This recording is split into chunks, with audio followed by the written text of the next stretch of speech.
Hello my dear कॉमियंस, कैसे हैं आप सब? मुझे उम्मीद है कि मस्त होंगे, झकास होंगे, बिंदास होंगे, आजाद होंगे, मुस्कुराते हुए बहुत ही प्यारे लग रहे होंगे। अगर यकीन नहीं है तो अपने पेरेंट्स से पूछिए।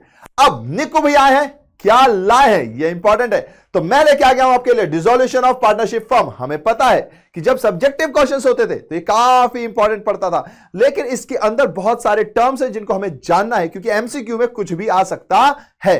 तो चलो फिर स्टार्ट करते हैं आज की क्लास। और आप तैयार हो कि नहीं? मुझे उम्मीद है आप कह रहोगे हाँ जी, हाँ जी, हाँ जी। तो फिर उससे पहले कुछ पुराने क्लासेस की बातचीत, ताकि आपको लाइव की फीलिंग आए। तो मेरे को कमेंट्स तो सारे मिल चुके हैं। आपने कहा what a teacher you are, imperfect, thank you, thank you, thank you. ये सब आपके प्यार की वजह से है। क्रिएटर आशीष जी ने कहा एक क्वेश्चन गलत हो गया कैलकुलेशन की वजह से। कोई बात नहीं, मैदानी जंग में कभी कभी गलतियां हो जाती हैं, आपको पता होना चाहिए, आपने सुधार लिया, ये इंपॉर्टेंट है। देन सजपाल जी ने कहा एनपीओ करा दो। अरे भाई बता रखा है, प्लीज आप लेक्चर पूरा देखो। 2 सेकंड के लिए अगर देखोगे तो प्रॉब्लम आएगी। मैंने बता रखा है कि जैसे ही ये कोर्स पूरा होगा आपको एनपीओ का सब कुछ मिल जाएगा, ठीक है। चलिए, उसके अलावा amazing session, thank you Azhar ji, Neha ji, सबने थैंक यू बोला। सविता जी बहुत बहुत शुक्रिया, काफी ज्यादा लिखा आपने। लव यू ऑल, आप सबने काफी सारा अच्छा अच्छा लिखा है, तो थैंक यू। कोई क्वेश्चन ऐसा कुछ लग नहीं रहा मुझे। लक्ष्य जी, तनिषा जी, समृद्धि जी, नैन्सी जी, रचित जी, अमन जी, सबको थैंक यू। सबका सब कुछ क्लियर है तो और क्या चाहिए टीचर के लिए? इससे ज्यादा कुछ भी बड़ा मतलब होता ही नहीं है। बच्चों को समझ में आ जाए, वो तारीफ करते जाए, और क्या अच्छा लगता है। इससे ज्यादा कुछ नहीं होता है। बस आगे से ध्यान रखना है कि हमें और भी पढ़ाई करनी है ताकि सब कुछ अच्छा ही रहे। चलो, तो फिर पुरानी बातचीत भी हो गई है, नई बातचीत के लिए अब तैयारी भी हो गई। तो चलो फिर शुरू करते हैं, देखते हैं आज के मोहल्लों में क्या क्या है। तो जाहिर सी बात है बहुत कुछ है, तो सारे नाम तो नहीं लिखे मैंने। About dissolution of partnership form हम जानेंगे। देन उसके बाद एडजस्टमेंट्स ऑफ वेरियस आइटम्स हम जानेंगे। रिलेशन अकाउंट में जितने भी आइटम्स हैं उनको समझना जरूरी है। देन पार्टनर्स कैपिटल अकाउंट बनाते हैं। लोन अकाउंट होगा तो, और कैश या बैंक अकाउंट होगा तो वो इक्वल आना चाहिए, है ना। तो ये सारी चीजें हम समझेंगे। देन उसके बाद कुछ प्रैक्टिस क्वेश्चंस जहां पे चेकिंग आपकी होगी कि जो आपने मैंने पढ़ाया वो आपने समझा कि नहीं, और फिर आप आंसर्स भी दोगे मुझे रोक रोक के, है ना, ताकि आपकी भी प्रॉब्लम सॉल्व हो जाए, आपको एक कॉन्फिडेंस भी मिलता रहे। ये कारवा हमारा चलता है। आप कमेंट में फिर बताओगे, फिर नेक्स्ट क्लास में आके मैं बताऊंगा। अगर कोई प्रॉब्लम होगी तो उसको सॉल्यूशन करेंगे या एक वार्तालाप करेंगे ताकि आपको अच्छा लगे, आपको भी फील आए कि हम लाइव ही चल रहे हैं, ठीक है। चलो तो फिर स्टार्ट करते हैं डिसोल्यूशन ऑफ पार्टनरशिप फर्म। तो पहले भैया इसका मीनिंग ये क्या होता है भैया, बताओ ना जरा। मैंने कहा ओके, तो मीनिंग ऑफ डिसोल्यूशन क्या होता है? डिसोल्यूशन का मतलब है the term dissolution in the context of partnership refers to the discontinuation of business. यानी कि जब बिजनेस खत्म हो रहा हो उसे डिसोल्यूशन कहते हैं पार्टनरशिप के केस में। रिलेशंस अमंग पार्टनर्स, यानी कि पार्टनर्स के बीच में जो भी रिश्ता है सब एक दूसरे को टाटा बाय बाय करेंगे, अंत में सबको यही कह के जाना है। Any changes in the original agreement, अगर मान लीजिए कोई चेंज होता है ओरिजिनल एग्रीमेंट में, तो to dissolution of partnership this may take place due to admission. यानी कि अगर मान लीजिए कोई चेंज आ रहा है ओरिजिनल एग्रीमेंट में तो वो डिसोल्यूशन ऑफ पार्टनरशिप कहलाता है। देखिए ध्यान से देखिएगा, इसे क्या बोलते हैं? Dissolution of partnership. ये पार्टनरशिप पे ही रुक गया है। तो कोई चेंज अगर आता है पार्टनरशिप में, चाहे एडमिशन हो, रिटायरमेंट हो, डेथ हो, या कोई प्रॉफिट शेयरिंग रेशियो चेंज हो गया, तो उसकी वजह से अगर कोई चीज होती है तो उसको डिसोल्यूशन ऑफ पार्टनरशिप कहते हैं। कि पार्टनरशिप खत्म हो गई, नई बनेगी। एक डीड में कुछ एडजस्टमेंट जो भी होते हैं वो सारे नए बनेंगे, ठीक है। लेकिन however the firm will continue its business. Firm क्या करती है? अपना बिजनेस कंटिन्यू रखती है, सेम एक्टिविटीज करती रहती है, फर्म का नेम सब कुछ सेम रहता है, वो नहीं बदलता है। मगर ऑन द अदर हैंड अब डिसोल्यूशन ऑफ पार्टनरशिप की बात नहीं हो रही, साथ में फर्म की बात हो रही है। यानी कि डिसोल्यूशन ऑफ पार्टनरशिप फर्म ही कह रही है टाटा बाय बाय। तो ऐसे केस में इसको बोलते हैं refer to complete close down of the business, all the assets and disposed of and liabilities are paid off and the balance is paid to the partner after settlement of their accounts। इसका मतलब है कि भैया पूरी partnership firm हो रही है। इसका मतलब यह भी हुआ कि भैया जो पार्टनरशिप ने कमाया होगा वो सब कहां जाएगा? तो ऑफ कोर्स पार्टनर्स को मिलेगा, लेकिन पहले जो भी एसेट्स हैं आपकी, आप उसको रियलाइज कराओगे। जो भी आपकी एसेट्स है फर्म के नाम पे उन सबको बेचोगे, उनसे पैसे इकट्ठा करोगे। जो भी लाइबिलिटीज हैं आपको उनको पेमेंट भी तो करनी पड़ेगी, फिर आप उनको पेमेंट भी करोगे, और फिर अगर आखिरी में कुछ बच गया तो आपके हो गए, ठीक है। तो ये कहलाता है डिसोल्यूशन ऑफ पार्टनरशिप फर्म, जहां पर फर्म ही खत्म हो रही है। ऐसा नहीं है कि पार्टनरशिप में माइनर चेंज की वजह से पार्टनरशिप खत्म हो रही है, फर्म चल रहा है। पार्टनरशिप तो खत्म होगी ही होगी, फर्म भी खत्म हो रही है, तो वो डिसोल्यूशन ऑफ पार्टनरशिप फर्म कहलाता है, ठीक है। अब इसके अंदर कुछ और भी चीजें, जैसे कि Dissolution of partnership firm. Dissolution of partnership firm refers to the complete close down of the business of the firm. Thus, all assets are disposed of, liabilities are paid off. Thereafter, accounts of partners settled and paid. है ना, फिर उसके बाद उसको payment किया जाता है. Now, इसके अंदर क्या क्या चीजें होंगी? All the partners given their consent. तो form dissolve under the following circumstances. किस सर्कमस्टांसेस में फॉर्म डिसॉल्व हो सकती है? एक ने कहा मेरा मन कर रहा है, ये बिजनेस बेकार है, सबको छटाओ, भगाओ सबको. ऐसा हो सकता है क्या? नहीं. एक के कहने से कुछ नहीं होगा. सारे partners, all the partners of the firm given their consent कि हाँ यार ठीक है, नहीं हो पा रहा, या हमें जो अचीव करना था हमने कर लिया. नेगेटिव ही क्यों सोचे, पॉजिटिव भी तो हो सकता है ना. Now firms business becomes unlawful. अगर अनलॉफुल हो गया तो भैया वैसे ही गवर्नमेंट ही बंद करा देगी. ऑल द पार्टनर्स और partners except one become insolvent. एक को छोड़ के सारे इंस्टॉलमेंट हो गए, पैसे देने के लायक ही नहीं बचे, मतलब काबिल नहीं है कोर्ट के हिसाब से. तो भैया जब आप पैसे ही नहीं दे पाओगे तो बिजनेस कैसे करने दोगे? कोई नहीं करने देगा आपको, तो फिर वहां फर्म बंद करना पड़ेगा. इन case of partnership at will, if any partner gives notice. तो भैया ये पार्टनरशिप एट विल थी, जैसे ही पार्टनर ने नोटिस दिया कि भाई विल पे थी, अब विल खत्म हो गई है, जयराम जी की जाए, तो फिर ये फर्म डिसॉल्व हो जाएगी. Dissolution of firm under order of court. Court ने ऑर्डर दिया तो भैया फिर कौन ही रोक सकता है? सरकार है, वो तो सर्वताज है ना. अगर कोर्ट से ऑर्डर आ गया है तो आपको पार्टनरशिप बंद करनी ही पड़ेगी. ठीक है, चलो. तो फिर हम समझ गए मोटा मोटी कि भैया ऐसे केसेस में आपको पार्टनरशिप फर्म पूरी की पूरी डिसॉल्व करनी पड़ सकती है. बेसिक पॉइंट ये है कि एसेट्स जो भी हैं आपके, उसको डिस्पोज ऑफ करके उसे रियलाइज कराओगे, कुछ ना कुछ पैसे वहां से कोशिश करोगे आपको मिले, और लायबिलिटीज को आप चुकाओगे. अब सर्टेन कंडीशंस बन जाती है. तो धीरे धीरे हम एक एक करके समझते हैं. जैसे मान लीजिए भैया अगर हमने एसेट जो लिए वो हमने जो बेच के पैसे कमाने की कोशिश की वो कम है, लायबिलिटीज बहुत ज्यादा है, तो क्या होगा? या फिर एसेट्स ज्यादा मिल गए, लायबिलिटी कम थी, मैंने पे कर दिया, फिर बच गया तो क्या होगा? तो जाहिर सी बात है, अगर बच गया तो आपके घर में, अगर नहीं बचा, लायबिलिटी ज्यादा है, तो घर से कुछ लेकर आओगे और दोगे. सिंपल सा पॉइंट है ना. अनलिमिटेड लायबिलिटी का मतलब ही यही होता है. ओके, चलिए आगे बढ़ते हैं. अब now what is the difference between dissolution of partnership and dissolution of partnership firm, है ना. अगर भैया जी डिसॉल्यूशन ऑफ पार्टनरशिप अलग है, डिसॉल्यूशन ऑफ पार्टनरशिप फर्म अलग है, तो इसमें डिफरेंस भी है. तो छोटे छोटे डिफरेंस है. देखिए इसको क्यों, हालांकि ये पता नहीं एमसीक्यू में कैसे आएगा, बट थ्योरी में है तो मैंने कहा चलो बता तो देते हैं. तो मीनिंग, सबसे पहली बात, dissolution of partnership refers to change in the existing agreement among partners. Partners के एग्रीमेंट में चेंज हो रहा है, बट यहां पर भैया कंप्लीट क्लोज डाउन हो रहा है. वर्ड क्या है? Complete close down. पूरा बिजनेस ही tata bye bye, business continue. यहां पर फर्म अपना बिजनेस कंटिन्यू रखती है, यहां पर भैया जी बिजनेस पूरा खत्म हो जाता है. Dissolution of firm means dissolution of partnership as well. पूरा बिजनेस क्लोज डाउन है.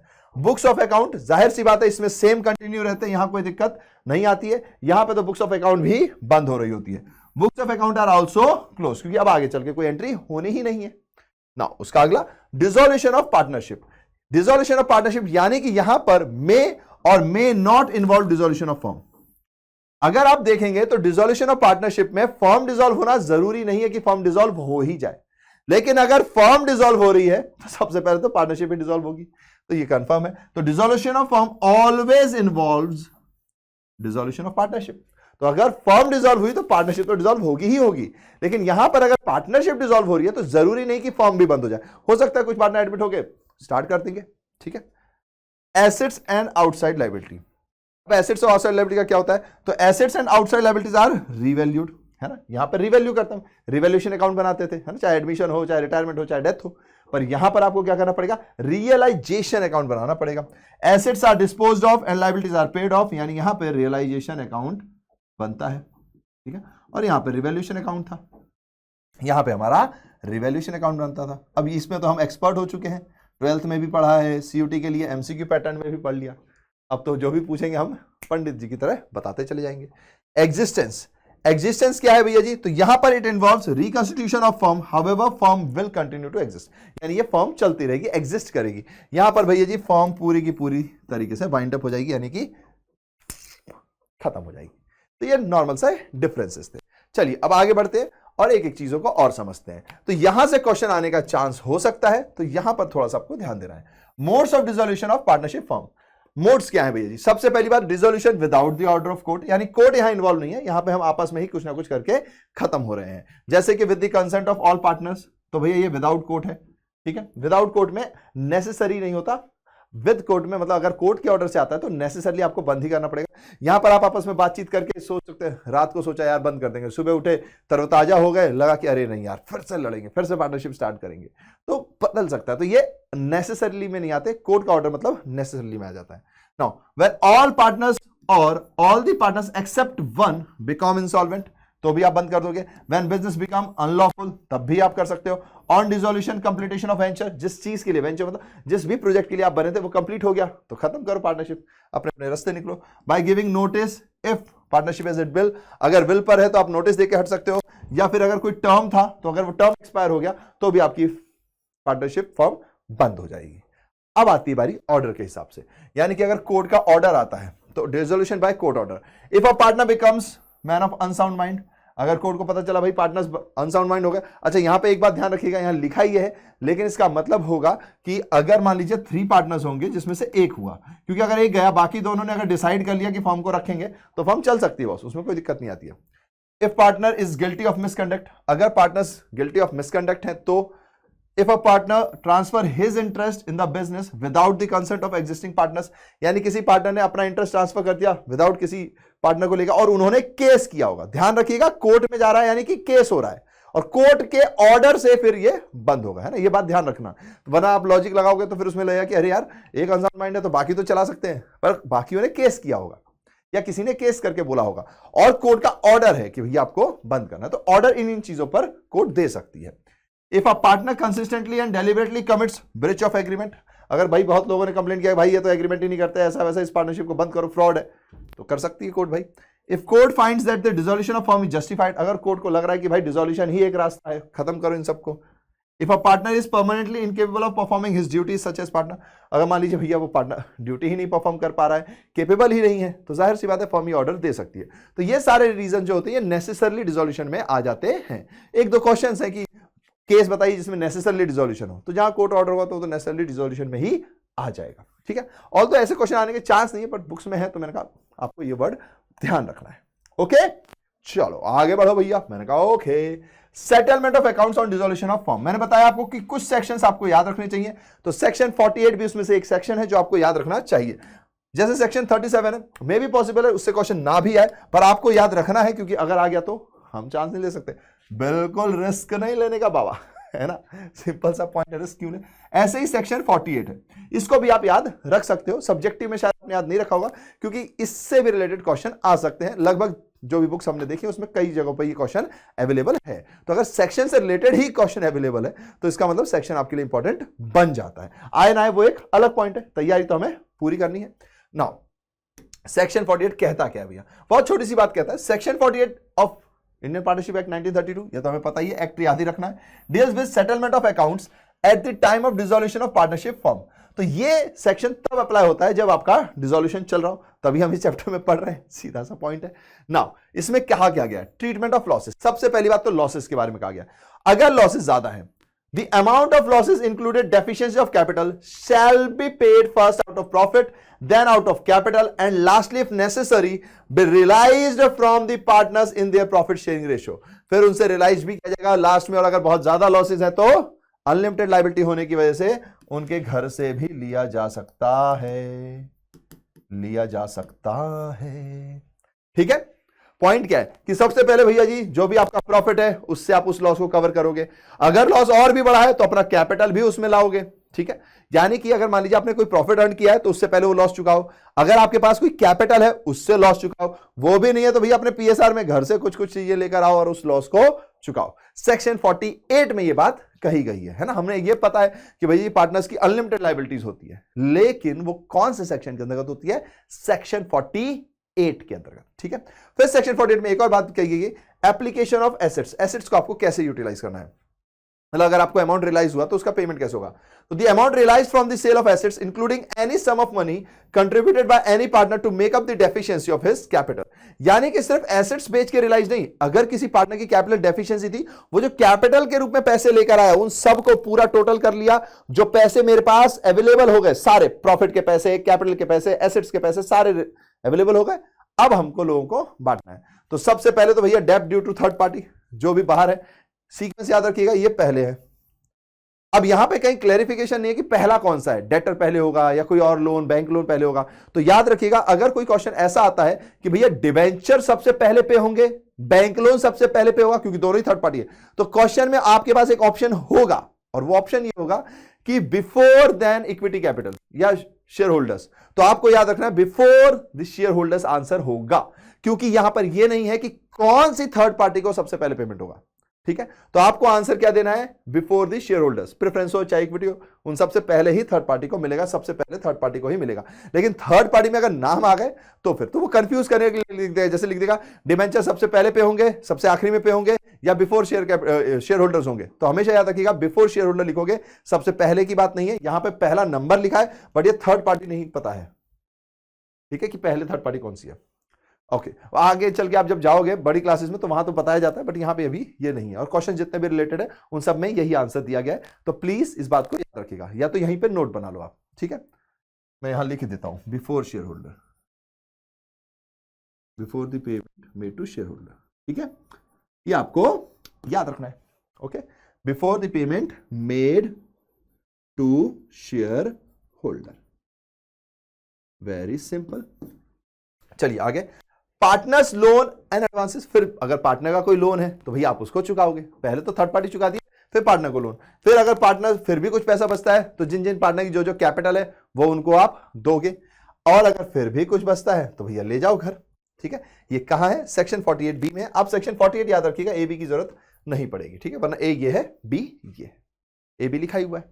ठीक है, तो सेक्शन 48 हमारे लिए थोड़ा सा इंपॉर्टेंट होता है, तो ये आपको याद रखना है। अब रघुवरी रीत सदा चली आई, जो भी इंपॉर्टेंट पॉइंट निक्कू भैया बताएं उसको रेड क्रॉस करते जाएंगे। हम मणे के मणे, तो राइम बनाने से मतलब है। चलो आगे बढ़ते हैं, अब हम सेक्शन 48 भी हो गया। अगला point, payment of firms dept and private डेप्ट। ये भी बहुत बार पूछा जाता था, ये इसका डिफरेंस कई बार आता है सब्जेक्टिव में, पर यहां पर भी एमसीक्यू पैटर्न में थोड़ा सा ट्रिकी हो सकता है, इसलिए इसको भी पढ़ लीजिए। Following provision shall be apply in connection with the payment of firms dept and partners private डेप्ट। ये बातें कही गई हैं साफ साफ, तो ये प्रोविजन अप्लाई होगा। छोटा सा ध्यान रखना है अपने को, अगर firms properties shall be used, firms की प्रॉपर्टी सबसे पहले किसके लिए यूज होनी चाहिए, टू पे फर्म्स डेप्ट। ये हमको आसानी से याद रहता है कि हाँ भैया फर्म की प्रॉपर्टी है तो पहले तो फर्म का उधार चुकाएंगे, थर्ड पार्टी का जो जो भी उधार है। अभी अभी सेक्शन 48 में हमने पढ़ा भी है, मैंने कहा बिल्कुल सही किया है, वेरी गुड, याद रह लिया और अच्छी बात है। और अगर कोई सरप्लस बच गया देन फिर वो डिस्ट्रीब्यूट हो जाएगा पार्टनर्स को उनके पीएसआर में। अब प्राइवेट डेप्ट में एक प्रॉब्लम आती है कि private property of each partner जो होता है, हमें ये पढ़ा हुआ है कि अनलिमिटेड लायबिलिटी है तो पहले थर्ड पार्टनर को पे किया जाएगा। ऐसा नहीं है, यहां पर थोड़ा सा चेंज है, shall be used to pay of his और हर प्राइवेट डेप्ट्स, यानी कि प्राइवेट प्रॉपर्टी में पहले वो अपने प्राइवेट डेप्ट्स पूरे करेंगे। अगर प्राइवेटली कोई डेप्ट नहीं है देन उसके पैसे फर्म्स डेप्ट में यूज होंगे। तो ये इंपॉर्टेंट है, ये क्या है, इंपॉर्टेंट है कि पहले ये यहां पर यूज होंगे देन सेकंड में ये फर्म्स डेप्ट पे यूज होंगे। कौन सी चीज, private property of each partners. ठीक है, अगर प्राइवेट कोई लायबिलिटी है ही नहीं तो फिर जो पैसे सारे के सारे फर्म्स डेप्ट में जाएंगे।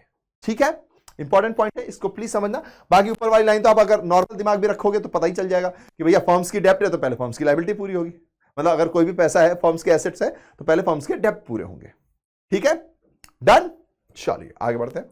नाउ अब आती है बारी फॉर्मेट ऑफ रियलाइजेशन अकाउंट। इसी को हमको बहुत अच्छे से समझना है, क्योंकि एक बार इसको समझ लिया तो कहते हैं ना लाइफ झिंगा लाला हो गिला, तो बस वैसा ही। कौन सा कलर यूज करें यहां पर, चलो ब्लू कलर ही यूज रखते हैं। यहां पर आपको ध्यान से समझना है, हमने 12th में पढ़ा हुआ है, फिर से वापस रिवाइज करना है। ओम जय राम। चलिए क्या याद करना है, याद ऐसे करना है, सबसे पहले हम एसेट्स की जो भी चीज बुक वैल्यू पर है यहां ले आएंगे, एक्सेप्ट जो भी हमारे लॉसेज वॉसेज ये सारी चीजें होती है उसको छोड़कर, कैश को छोड़कर, क्योंकि कैश का अलग से अकाउंट बनता है, डेबिट बैलेंस है किसी का भी उन सबको छोड़कर, यानी फिक्स्ड एसेट्स ये सबको छोड़कर जो भी आपके एसेट्स है वो सब इधर आ जाएंगे। बुक वैल्यू पर आएंगे जो भी आपकी पुरानी बैलेंस शीट में लिखा हुआ था, फिर एसेट्स में से जो भी बेचोगे वो इधर चला जाएगा। अब यहां पर कुछ नया अमेंडमेंट आया है, उसको भी आपको याद रखना है, मैं अभी बताऊं भी दूंगा, थोड़ा सा यहां समझा भी देता हूं, या तो फिर क्योंकि याद ही रहेगा, नहीं तो फिर कंफ्यूजन दिमाग में बनी रहेगी। यहां पर हमारे पास कहां पर है, assets taken over by partners capital, ये रहा। पहले ऐसा था कि अगर इंफॉर्मेशन नहीं थी किसी के बारे में तो हम ये मानते थे कि उसको बेचा ही नहीं गया है। अब ऐसा नहीं है, टेंजिबल और इंटेंजिबल में एक डिफरेंस क्रिएट कर दिया गया है कि अगर कोई इंफॉर्मेशन नहीं दी गई तो टेंजिबल आप मानोगे कि कैश में रियलाइज्ड हुआ है, इंटेंजिबल आप मानोगे कि भैया नहीं हुआ। ठीक है, इंटेंजिबल नहीं हुआ तो उसका हम कुछ नहीं करेंगे, यहां लिखेंगे बस, बात खत्म। लेकिन पहले आपको पुरानी बैलेंस शीट से जो भी एसेट्स हैं आपके, करंट एसेट्स और नॉन करंट एसेट्स, वो सब आपके यहां लिखोगे, कुछ फिक्सेड है जो इन सबको छोड़कर, डेबिट बैलेंस क्योंकि वो तो सब पार्टनर्स में बंटते हैं। ठीक है, यहां लिख दिया। फिर उसमें से जो भी आपने रियलाइज किया, जिस भी प्राइस पे किया, वो सब क्वेश्चन खुद बताता है कितने पे किया कितने पे नहीं किया। अगर क्वेश्चन नहीं बता रहा है तो ये वाला रूल लगेगा, टेंजिबल है तो जो बुक वैल्यू थी उसी पे माना जाएगा, इंटेंजिबल है तो भैया नहीं किया गया है। ठीक है, अब उसके बाद क्या बारी आती है, लायबिलिटीज। तो जो भी आपकी नॉन करंट लायबिलिटीज यहां आएंगी, पार्टनर्स कैपिटल अकाउंट बनाया जाता है तो वहां जाएगा, पार्टनर्स का लोन अकाउंट भी बनाया जाता है तो वो वहां जाएगा, उसके अलावा उसकी वाइफ का है, रिश्तेदार का लोन है, वो सब यहां पर आएगा। ठीक है, अब एसेट्स में कई ऐसे होते हैं जैसे प्रोविजंस हो गए, वो सब भी आपके यहां पर आएंगे, यहां एसेट्स में से माइनस नहीं होते हैं, एकदम याद रखिएगा, रियलाइजेशन अकाउंट यहां आ गए। अब जो भी लायबिलिटी है वो पे ऑफ भी होगी। अब भैया जो एसेट्स में माइनस हो रहे थे बट वो यहां आ गए, अब माइनस एसेट्स में क्या होते हैं, बैड डेब्ट भी होते हैं, लेकिन वो एक्चुअली माइनस होने के बाद ही लिखा जाता है। लेकिन जो प्रोविजंस है एक्चुअली, जिनको आप लायबिलिटी साइड दिखाते हो, जिनकी एंट्री आप क्रेडिट साइड की करते हो, वो सारी चीजें जो माइनस हो रही होती हैं वो यहां पर आती हैं। ठीक है, जैसे प्रोविजन फॉर डाउटफुल डेब्ट, एक एग्जांपल के लिए बता दिया। ठीक है, डन है, ओके। अब यहां पर हो गया, यहां पर हो गया। अब लायबिलिटी को हमें क्या करना पड़ेगा, पे करना पड़ेगा। लायबिलिटी को जो भी पे किया वो सब यहां पर, तो ये देखिए कैश एंड बैंक पर आ रहा है, एक्सपेंस में है, कैश एंड बैंक कहां चला जाएगा, ये रहा, सॉरी ये एक्सपेंस वाला है, ये अभी बाद में बताता हूं मैं, ये पेमेंट वाला है। ठीक है, अगर भैया किसी लायबिलिटी का कुछ नहीं बताया तो जिसका नहीं बताया उसकी बुक वैल्यू पे ही माना जाएगा कि उसको हमने पे किया है। जैसे यहां टेंजिबल एसेट्स में किया गया कैश रियलाइज्ड, ऐसे ही आप मानोगे कि इसकी बुक वैल्यू पे इसको पे किया गया है। ठीक है, यहां पर बुक वैल्यू पर आपने इसको रियलाइज किया था। ठीक है, ये नया अमेंडमेंट है, अभी मैं एक सिंगल पेज है उस पर भी समझाऊंगा ही, थोड़ा सा भी बता दिया है। फिर अब बारी आती है कि भैया कई ऐसे एसेट्स होते हैं जो हम जब रियलाइज करा रहे होते हैं ना चीजें, तब पता चलता है अरे हमारे बिजनेस में तो एसेट्स भी रखे हुए हैं, तो उन एसेट्स को भी तो बेच के पैसा कमाएंगे, सिंपल सा पॉइंट है ना, हाँ जी कमाएंगे, तो वो भी यहां पर आ जाएगा अनरिकॉर्डेड एसेट्स के नाम से। ये देखिए जो भी एसेट्स को आप बेच रहे हो, अभी तक बुक में कोई एंट्री नहीं थी भैया, तो क्या यहां पे लिखे? नहीं, यहां लिखने की जरूरत नहीं है। क्यों लिखने की जरूरत नहीं है? क्योंकि यहां पे भैया रिकॉर्डेड ही नहीं था ना, वरना तो रिकॉर्डेड होता तो यहां आ रहा होता।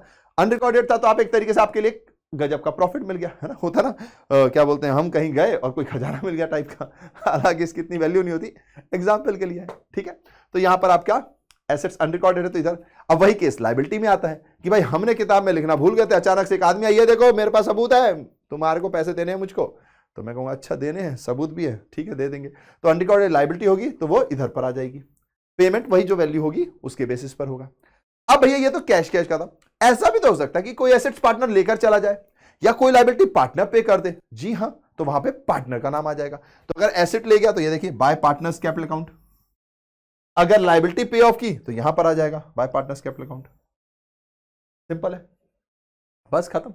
फिर और क्या बचता है? कुछ नहीं बचता। अब आप इस साइड की टोटलिंग करोगे, इस साइड की टोटलिंग करोगे, अगर ये साइड बड़ी आई तो यानी मुनाफा, थोड़े से मुस्कुराई जाएंगी, है ना, थोड़ा सा मुस्कुरा दिया जाएगा। अब या तो वो अगर आप फिक्स्ड मेथड से चल रहे हो तो करंट अकाउंट में जाएगा प्रॉफिट, अगर आप फ्लक्चुएटिंग मेथड से चल रहे हो तो कैपिटल अकाउंट में जाएगा वो प्रॉफिट। लेकिन अगर एक्सपेंस, मतलब ये वाली साइड ज्यादा बड़ी आई, एक्सपेंस नहीं कहेंगे इसमें, ये वाली साइड बड़ी आई और ये साइड छोटी आई, तो आपके पास लॉस होगा, तो पार्टनर्स कैपिटल अकाउंट में लॉस ट्रांसफर होगा। अच्छा एक चीज और बची है कि जब आप ये प्रोसेस कर रहे होते हो, जब आप ये प्रोसेस कर रहे होते हो तो कोई ना कोई खर्चा भी तो होता है, आप ऑटो लेकर जा रहे हो या कुछ भी कर रहे हो, तो ये सारी प्रोसेस, एसेट्स का रियलाइजेशन कराना, लायबिलिटी का पेमेंट और पे ऑफ करना, इन सब में कहीं ना कहीं कुछ ना कुछ खर्चा होता है, तो उसको बोलते हैं कैश में एक्सपेंसेस, तो कैश एक्सपेंसेस बोलते हैं, तो वो यहां पर आपके आता है, ये रहा, ठीक है, ये रहा कैश एक्सपेंसेस, समझ गए। अगर पार्टनर ने ये पे किया है तो पार्टनर कहा जाता है, ओके डन है, सिंपल है। चले आगे, तो ये हमारी पूरी रियलाइजेशन अकाउंट थी, आपको याद भी आ गया होगा, थोड़ा सा आपने रिलेट भी कर लिया होगा, फिर अभी एक एक करके जब समझेंगे तो सारे आइटम्स और भी रिवाइज हो जाएंगे, फिर क्वेश्चंस भी तो हम कर ही रहे हैं, ठीक है। तो एक बार शॉर्ट में समझ लीजिए भैया, सबसे पहले एसेट्स, करंट एसेट्स सब यहां पर आ जाएंगे, एक्सेप्ट जो मैंने आपको बता रखे हैं, एक्सेप्ट कैश, क्योंकि इसका अकाउंट अलग से बनता है, फिर बाकी PNL, debit balance, fixed assets या लोन टू पार्टनर, ये सब अलग से बनते हैं, तो वो वहां पर जाएंगे, यहां पर नहीं आएंगे। उसके अलावा जो भी आपके करंट एसेट्स हैं, नॉन करंट एसेट्स हैं, सब यहां पर आ जाएंगे, बुक वैल्यू पर आएंगे, बैलेंस शीट से उठाए जाएंगे, ठीक है। टेंजिबल इंटेंजिबल सब यहां पर आएगा, ओके हम अभी तक गुडविल बांट रहे थे, भैया गुडविल यहां भी बांटे नहीं, टेंजिबल इंटेंजिबल बोला है तो गुडविल भी यहां पर आएगा, पार्टनर्स को कुछ नहीं बटना है, कोई रिटर्न ऑफ नहीं होगा, सब यहीं पर आएगा। ठीक है, फिर उसके बाद आप यहां जाएंगे, यहां पे एसेट्स का रियलाइजेशन आएगा, अगर कैश में हुआ तो कैश में, पार्टनर ले गए तो पार्टनर में। फिर बारी आती है लायबिलिटी की, लायबिलिटी की सारी चीजें आपकी यहां पर आएंगी, कैपिटल को छोड़कर, लोन को छोड़कर, क्योंकि उनका अकाउंट अपना अलग से बनता है। ठीक है, अब कुछ एसेट्स होते हैं जो माइनस होते हैं, जैसे प्रोविजन फॉर डाउटफुल डेब्ट, वो भी इधर पर आते हैं, ये यहां पे लिखे हुए प्रोविजन फॉर डाउटफुल डेब्ट, provision for depreciation, accumulated depreciation जो भी होते हैं वो सारे आएंगे और आपकी लायबिलिटी आएगी। ठीक है, अब इनका क्या होगा, पेमेंट होगा तो वो इधर आएगा, पेमेंट कैश में होगा तो कैश से पेड ऑफ होगा, अगर पेमेंट किसी पार्टनर ने ले किया है तो पार्टनर का नाम आ जाएगा, एसेट्स का पूरा हो गया। अगर कोई अनरिकॉर्डेड लायबिलिटी है यहीं पर आएगी, पे होगी। अगर कोई अनरिकॉर्डेड एसेट्स है, रियलाइज हो गई तो, अगर रियलाइज नहीं हुई तो नहीं, रियलाइज हो गई तो यहां पर आएगी।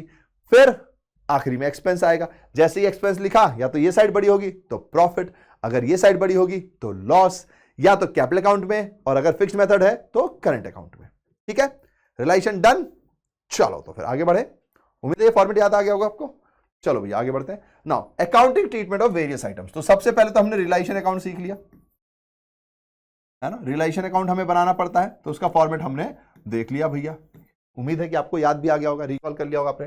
देन उसके बाद फिर हमारे पास पार्टनर्स कैपिटल अकाउंट आता है इसके अंदर बनाने के लिए, तो इनके अंदर बहुत सारे आइटम्स होते हैं, बहुत सारी चीजें होती है, तो अब हम उनको देखेंगे। ठीक है, फिर अगर लोन अकाउंट हो रहा है तो पार्टनर्स लोन अकाउंट भी आता है। ठीक है, पार्टनर्स लोन अकाउंट भी आता है, डन है।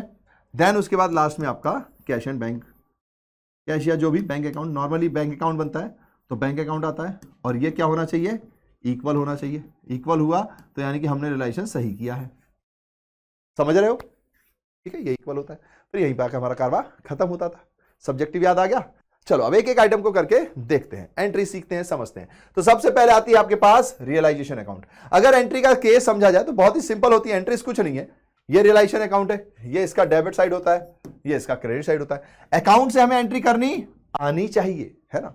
ये बाय साइड है, जो भी आपके लेजर अकाउंट में क्रेडिट साइड पर होता है या अकाउंट्स टाइप की चीजों में क्रेडिट साइड होता है, जनरल एंट्री में डेबिट साइड होता है। एंट्री याद रखना है, by dash dash account, debit to dash dash account. तो यहां सब पे बाय लिखा हुआ है, ये देखो by by by by, ta-ta bye वाला नहीं, डेबिट वाला बाय। ठीक है, तो ये सब क्या हो जाएंगे, by outside liability to, by provision of assets to realisation, by cash realised to realisation. Cash heading होगी, अंदर आइटम्स हम नाम से लिख देते हैं, by partners capital to realisation, by unrecorded assets to realisation. अगर कैश में होगा तो कैश ही वर्ड आ जाएगा, अनरिकॉर्डेड एसेट अलग से नाम नहीं आता। ठीक है, लॉस हुआ तो by partners capital to realisation. अब बारी इस साइड हो गई तो भैया ये टू बन जाएगा, ये टू बन जाएंगे, ये बाय बन जाएगा, तो realisation to all assets, realisation to cash and bank, realisation to bank expense के लिए, realisation to unrecorded liabilities, realisation to partners capital, realisation to partners capital, लेकिन किस केस में, प्रॉफिट केस में। ठीक है, एंट्री चाहिए, बस यूं करके देख लेंगे, सिंपल सा पॉइंट। चलो भैया एंट्री देखी जाए, तो एक एक करके देखते हैं। रियलाइजेशन अकाउंट इज ओपन, ये क्यों बनाया जाता है, in the books of the firm to dispose off all the assets, सारे एसेट्स को टाटा बाय बाय करो, to pay off all the outside liabilities, सारी लायबिलिटीज को पे ऑफ करो, निकालो सबको। It is the nominal account, इसीलिए इसको क्या बोलते हैं, नॉमिनल अकाउंट, आपको ध्यान रखना है। अच्छा ये भी एक एमसीक्यू का पॉइंट है, इसको जरा येलो से करता हूं कवर में, येलो कलर ज्यादा हाईलाइट हो जाता है। ठीक है, इट्स अ नॉमिनल अकाउंट। भैया वैसे भी आपको याद रखना है, जिस भी अकाउंट में प्रॉफिट एंड लॉस निकाला जाएगा, रिवैल्यूएशन अकाउंट भी एक नॉमिनल अकाउंट है, जिस भी अकाउंट में प्रॉफिट एंड लॉस निकाला जाएगा वो नॉर्मली नॉमिनल अकाउंट ही होता है। ठीक है, it is prepare to determine the net profit और loss on the realisation of asset, हमें यही देखना है कि क्या हो रहा है net profit, realisation of assets and payment of liability में। प्रॉफिट और loss arising on realisation is transfer to the partners capital या current account in their profit sharing ratio. यहां पे जो आपका पीएसआर होता है, यहां पे आपका क्या आता है, पीएसआर होता है, उसी में बढ़ता है। यहां पर न्यू और ओल्ड वाला कोई चक्कर नहीं है, कोई रेशियो निकालने का चक्कर नहीं होता, जो रेशियो गिवन है उसी में बढ़ता है। बहुत ही सिंपल हो गया ये तो, हाँ जी सिंपल तो हो गया। ठीक है, डन है। चलिए now following steps are followed while preparing the accounts. हालांकि मैंने बोल के तो आपको पता ही दिया, सुन लिया होगा तो आपको याद रहेगा, तो अपन टपा देख लेंगे। तो देखिए सबसे पहले for closing the assets account, सबसे पहले आप एसेट्स अकाउंट को क्लोज करोगे। भैया सारे एसेट्स को बैलेंस शीट से उठा के लाओ, रियलाइजेशन अकाउंट में डालो। एंट्री क्या थी, realisation to all various assets except cash या बैंक, क्योंकि उसका अकाउंट बनेगा, और फिक्स्ड एसेट्स और अदर एसेट्स। ठीक है, तो रिलेशन टू, तो बस वही एंट्री है, relation account debit to various assets, blue colour use करते हैं क्योंकि यहाँ पे येलो और व्हाइट का कॉम्बिनेशन है, to various assets by name, ठीक है, for transfer of various assets to relation account, जैसे डेटर्स है बीआर। अच्छा यही पॉइंट आपको याद रखना है, यहां पर अगर बैड डेप्ट होगा ना तो डेटर में से बैड डेप्ट माइनस होगा फिर वैल्यू आएगी, ठीक है, ये इसमें से क्या होगा माइनस होगा। पर अगर प्रोविजन होगा तो प्रोविजन हमारा कंफर्म नहीं होता, वो अनसर्टेन होता है, वो एक तरीके की लायबिलिटी है, हम एसेट्स में प्रेजेंटेशन के वक्त माइनस कर देते हैं, अदरवाइज वो हम लायबिलिटी साइड भी दिखा सकते हैं, है ना, हमने प्रोविजंस का पढ़ा हुआ है करंट लायबिलिटीज में, ठीक है, अगर लॉन्ग टर्म होगी तो फिर ऊपर होगा, लेकिन नॉर्मली करंट लायबिलिटी में ही आता है, तो वो हम अलग से दिखाते हैं, इसीलिए वो रिलेशन अकाउंट में इस साइड आता है। पर अगर बैड डेप्ट है, डेप्रिसिएशन है, तो वो माइनस होकर ही बुक वैल्यू बनेगी, है ना, ये आपको याद रखना है। फिर बाकी आपको पता ही है, BR, stock, furniture, plant machinery, land and buildings, investment, goodwill, patent, copyright सब आएगा, ठीक है, ये सारे एसेट्स आ जाएंगे। डन है, आगे बढ़ते हैं। फिर if an asset has provision और रिजर्व्स, अगर मान लीजिए कोई एसेट्स पे प्रोविजन या रिजर्व्स है appearing on the liability side of balance sheet such as reserves provision is also transfer to the relation account, या तो अगर वो लायबिलिटी साइड दिख रहे हैं तो हमें पता ही है कि वो इस साइड पर आएंगे, कोई दिक्कत ही नहीं है। For example provision for doubtful debt, provision for discount on debtors, similarly investment में have investment fluctuation reserves on the liability side, तो या तो ये रिजर्व्स लायबिलिटी साइड पे होंगे, है ना, और या तो फिर ये कहीं ना कहीं माइनस हो रहे होंगे एसेट्स में से, तो वहां आपको ना लिखकर, मतलब इस साइड ये वाली एंट्री इस साइड ना लिखकर आपको इधर पे लिखना है, ये वाला, ठीक है, समझ गए। अब क्योंकि ये प्रोविजंस है तो ये पे ऑफ भी नहीं होते हैं, ये तो हमारा अपना मानना होता है, ठीक है। चलो भैया जी, अब इसकी एंट्री क्या होगी, तो जाहिर सी बात है इस साइड है, तो वो सब to realisation by provision of assets to realisation, तो बस वही है जो भी प्रोविजन है, प्रोविजन फॉर डेप्रिसिएशन है, इन्वेस्टमेंट फ्लक्चुएशन रिजर्व है, प्रोविजन फॉर डाउटफुल डेब्ट है, to realisation account. These reserves provisions are not to be paid off, ये भैया पे ऑफ नहीं होते हैं after realisation of assets as these do not outside liability of the firm, क्योंकि outside liability of the firm नहीं है, ये firm के अंदर की ही सारी चीजें, तो हम इसको पे ऑफ नहीं करते हैं। इसीलिए जब इनका रियलाइजेशन होता है तो इधर पर इनका कुछ नहीं होता, यहीं पर बस आ गए छा गए, बस खत्म, ठीक है, done, okay. Realisation of assets, अब एसेट्स के रियलाइजेशन जब आप करोगे तो उसमें बहुत सारे पॉइंट्स हैं। सबसे पहला, अगर आपने कैश में किया तो याद है आपको, कैश टू रियलाइजेशन, बस वही एंट्री है, कैश टू रियलाइजेशन, या बैंक, कैश या बैंक, ठीक है, डेबिट टू रियलाइजेशन। अब अगर मान लीजिए टेकन ओवर हो गया तो partner to realisation, partners capital account to realisation.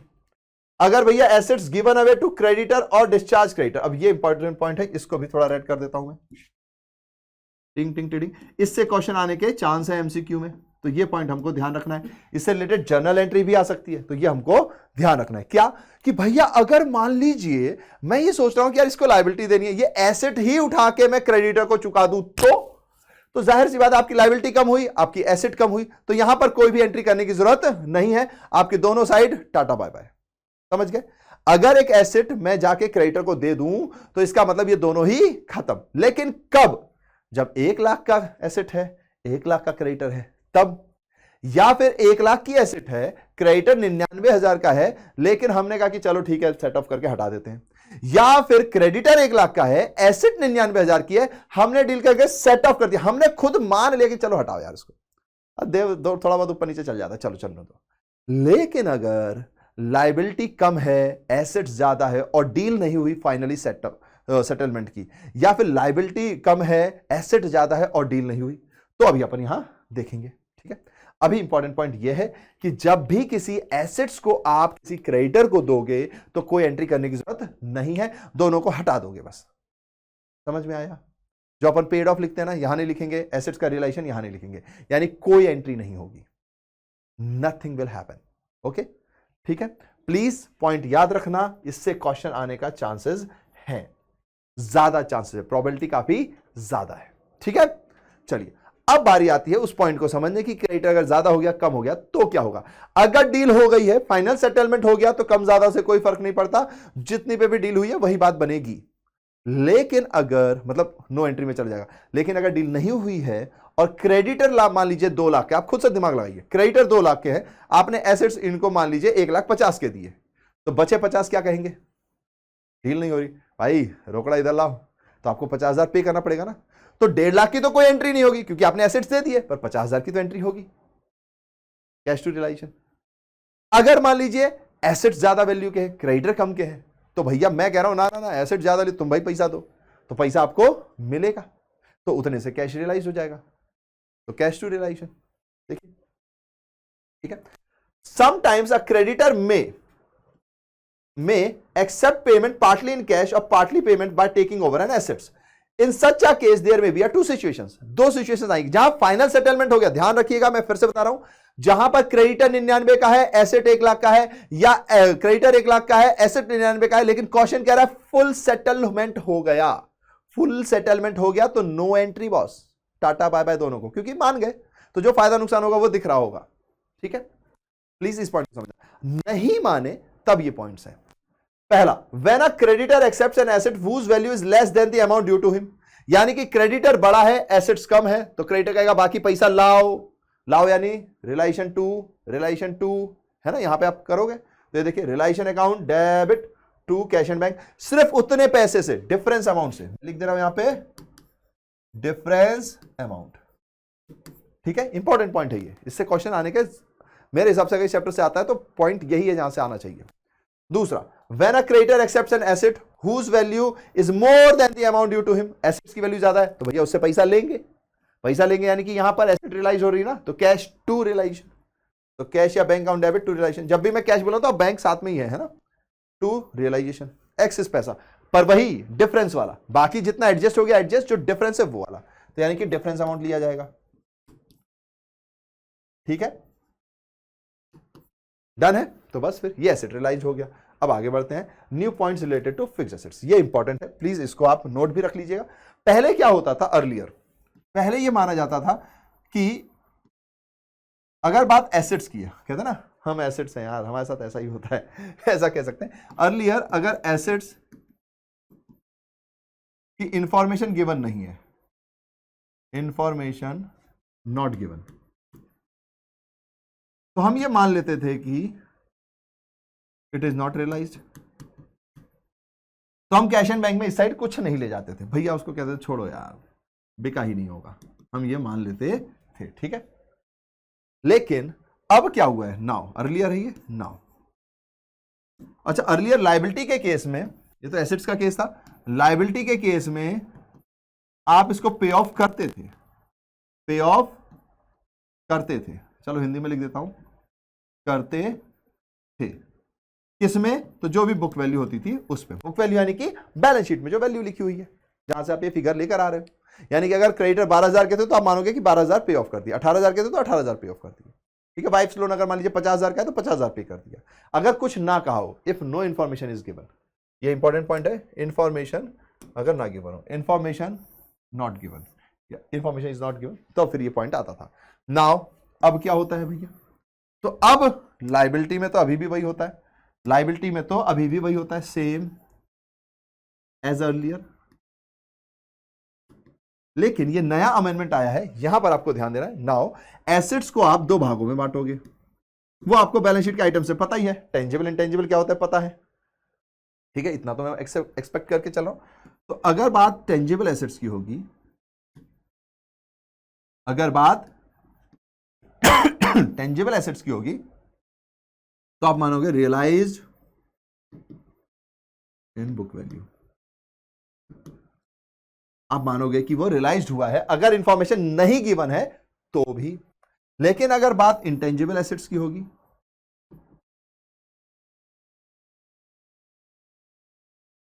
Intangible assets की होगी, तो लिख दूं भूल जाओ कुछ मत करना, भूल जाओ, ताकि आपको याद भी रहे।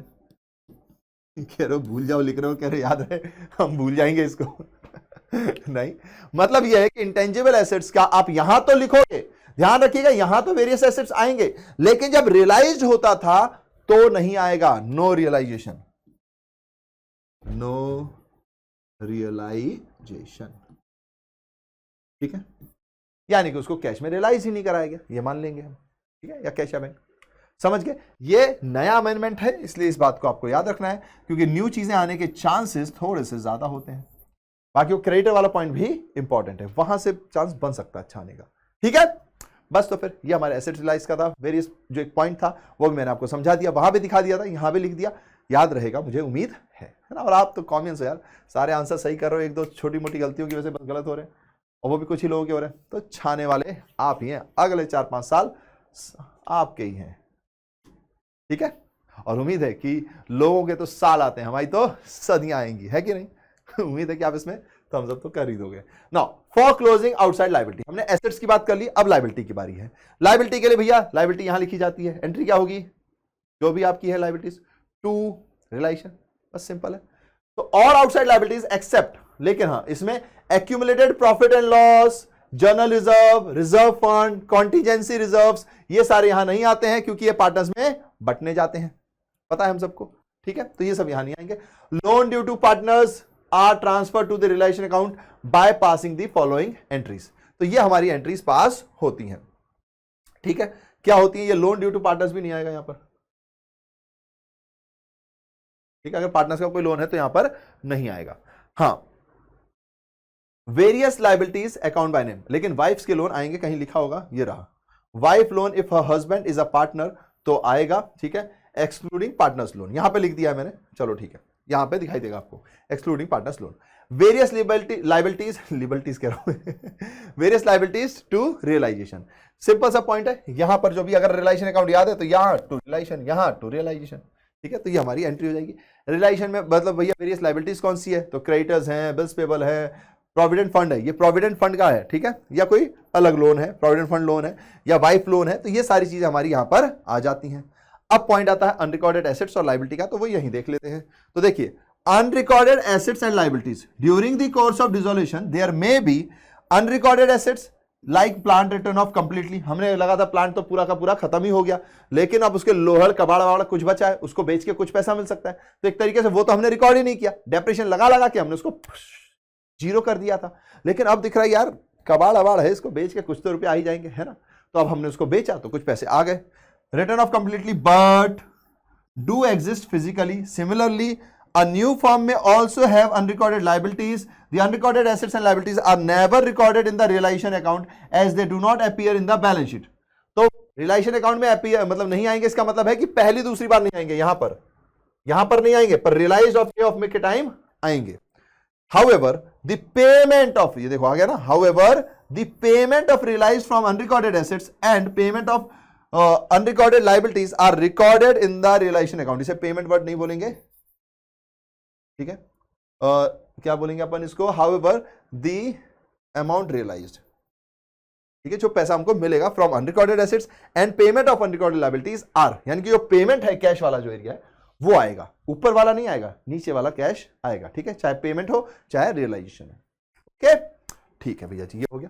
अब बारी है आगे बढ़ने की, तो पेमेंट कैसे होगी भैया लायबिलिटीज की, तो लायबिलिटीज की पेमेंट, ठीक है, बाय टू, या तो बैंक में या तो पार्टनर ले जाएगा, तो रिलेशन टू बैंक या relation to partners capital account, बस। On payment of a liability, तो relation to cash and bank, by taken over of partner relation to partners capital. Note, liabilities are paid in full, nothing is stated about them. अगर कुछ नहीं लिखा है तो भी हम मानेंगे कि उसका पेमेंट हुआ है, उसको आपने पे ऑफ किया है, फुल अमाउंट यानी कि जो भी बुक वैल्यू है उस पर ही किया है, ये तो मैंने आपको यही बता दिया है, ये रहा, पे ऑफ करते थे बुक वैल्यू पे, अभी भी करते हैं एज अर्लियर, अभी भी इसको पे ऑफ करते हैं, अगर कोई इंफॉर्मेशन गिवन नहीं है तो भी। एसेट्स में चेंज आया है, टेंजिबल अब हम रियलाइज कराते हैं, इंटेंजिबल अब भी नहीं कराते, तो एसेट्स में दो वर्गीकरण में बांट दिया है इसको, ठीक है। Now payment of realisation expense, boss ये भी बड़ा ट्रिकी है, इसको भी अच्छे से समझिएगा, इसमें सारे बच्चे कंफ्यूज होते हैं। इनफैक्ट जब हमने इसका वन शॉट भी डाला था, अगर आपको मान लो चैप्टर वन शॉट में भी देखना तो भी, लेकिन अब मत देखना क्योंकि अब एमसीक्यू पैटर्न के हिसाब से चल रहा है, तो उसमें भी मैंने डाला था, तो बहुत सारे बच्चों का सवाल आया था कि भैया ये रियलाइजेशन एक्सपेंस जब पार्टनर ले जाता है तो क्यों नहीं आता, तो चलिए इसको समझते हैं, ठीक है। पहले theory, usually realisation expense of assets are paid by the firm as it is an expense, तो भैया रियलाइजेशन के वक्त जो भी खर्चा हो रहा है फर्म ही पे करेगी क्योंकि इट्स एन एक्सपेंस, तो फर्म पे करती रहती थी to the firm, but often it is paid by the partner as well, पर कई बार इसे पार्टनर भी पे कर देते हैं, पार्टनर कहता है ये खर्चा मैं हूं ना मैं कर दूंगा, तो हमने कहा okay. Sometimes a partner gets commission so he bears expense, इसको कई बार कमीशन मिलता था तो भैया वो एक्सपेंस बियर कर लेते थे। Thus it is pertinent to see who is paying the expense and who is bearing the burden of the expense. यानी कि ये जरूरी है ये देखना कि किसका बर्डन है और कौन पे कर रहा है ना।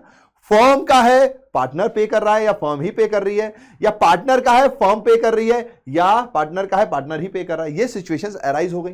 तो इसीलिए यहां पर हमको कुछ एंट्रीज को समझना जरूरी है।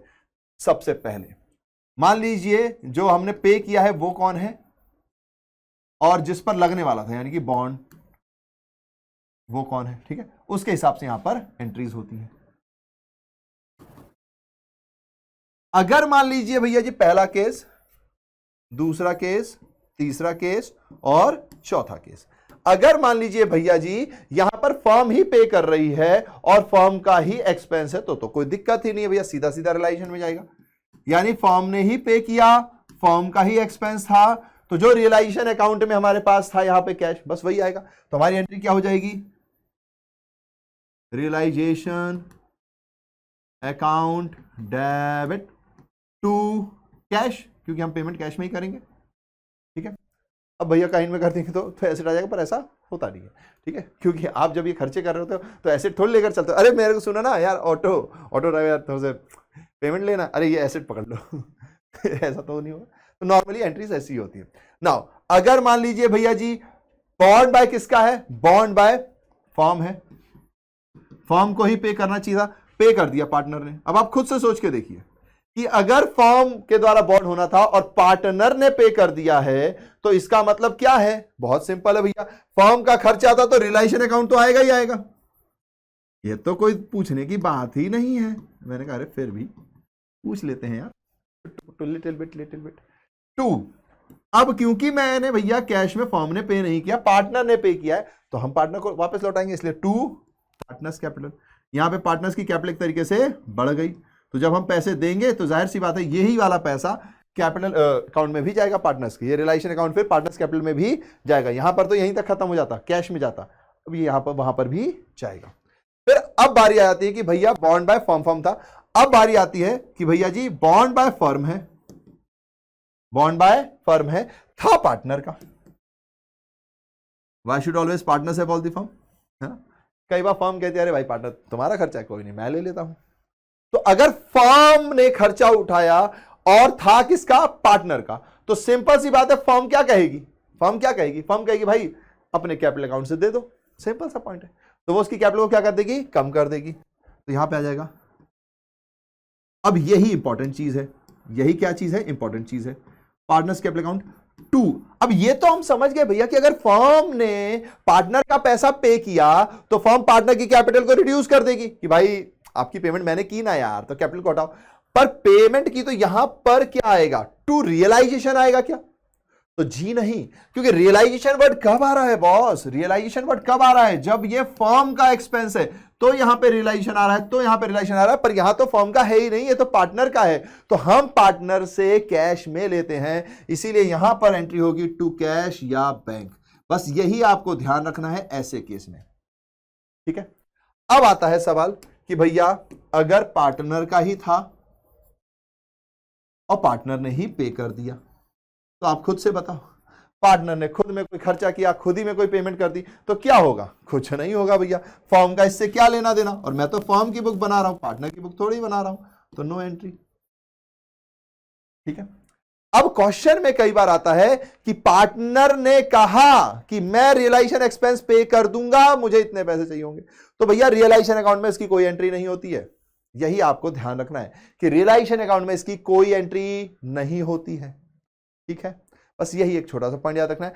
और अगर एमसीक्यू यहां से आ जाता है थर्ड पॉइंट से, तो यह भी आपको ध्यान रखना है कि फर्म ने पे कर दिया और पार्टनर का था, ये अलग है, बाकी ये तो आपको याद ही रहेंगे, ये तो सबको याद रहते हैं कि भैया अगर फर्म का था, फर्म ने पे किया तो रिलेशन टू कैश, फर्म का था, पार्टनर ने पे कर दिया तो भैया जी relation to partners capital account, यहां तक तो सबको याद रहता है। यहां पे थोड़ा बहुत भूल जाते हैं, है ना, कि यहां पे टू कैश या बैंक, सिंपल लॉजिक है कि अगर मैं पार्टनर का पैसा पे कर तो मैं पार्टनर की कैपिटल गिरा दूंगा, लेकिन टू में क्या करूं, तो सिंपल सा पॉइंट है पे कर रहा हूं ना, तो फर्म की जेब से क्या गया, पैसा गया, तो इसलिए टू कैश या बैंक, ठीक है, डन।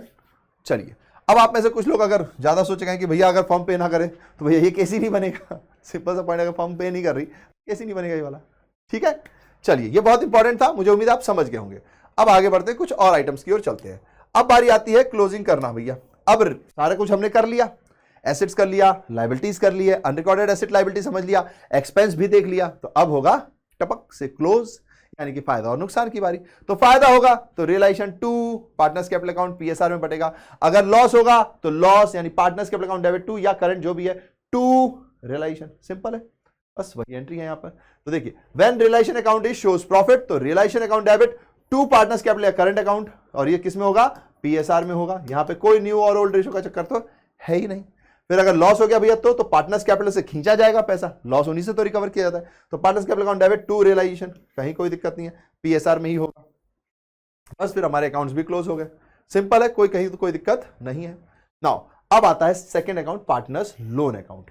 तो पार्टनर्स लोन अकाउंट यानी कि यहां पर पार्टनर ने हमको लोन दे रखा था, पार्टनर ने हमको लोन दे रखा था।